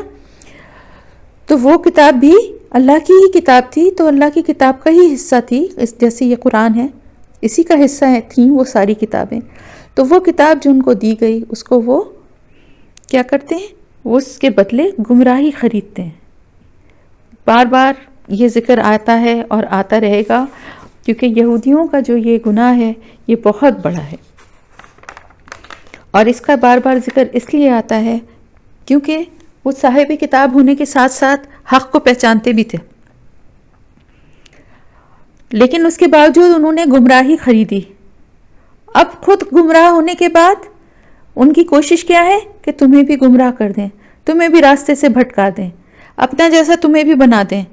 خود تو غلط کام کر ہی رہے ہیں، وہی والی بات ابھی جو بخل کے بارے میں جیسے میں بتا رہی تھی کہ جو خود ہوتا ہے بخیل، وہ کوشش کیا کرتا ہے کہ دوسروں کو بھی ایسے ہی کرنے پہ مجبور کر دے، ان کو بھی اسی بات کی تاکید کرتا ہے، اسی راستے پہ چلانے کی کوشش کرتا ہے، تاکہ اس کا یہ گناہ جو ہے نا وہ دنیا کی نظر میں کم ہو جائے۔ اکثر یہ جب ایک غلط کام کرنے لگے تو غلط کام بعض دفعہ لوگوں کو صحیح لگنے لگتا ہے۔ تو بالکل اسی طرح ان یہودیوں کی کیا خواہش تھی، وہ جانتے تھے حق کو، اور وہ سمجھتے تھے کہ مسلمانوں کے لیے آگے جو کچھ بھی ان کے لیے اللہ تعالیٰ کی طرف سے نعمتیں اور جو کچھ بھی وعدے ہیں آخرت کے وہ پورے ہوں گے انشاءاللہ تعالیٰ، اور اس چیز کی ان کو بڑی جیلسی تھی۔ تو وہ بعض دفعہ ایسا ہوتا ہے نا کہ کسی کی کامیابی کو دیکھ کے دوسرا انسان خود تو اس راستے پہ چلنے کی کوشش نہیں کرتا، کوشش کرتا ہے اس کی بھی ٹانگ کھینچ کے اس کو بھی گرا دے۔ تو بالکل یہی کیفیت ان کی تھی کہ انہوں نے خود تو اپنی کتاب کو اس کا سودا کر دیا گمراہی کے عوض، اور گمراہی مول لے لی، اور اب کیا کرتے ہیں وہ، ان کی کیا خواہش ہے کہ کسی طرح سے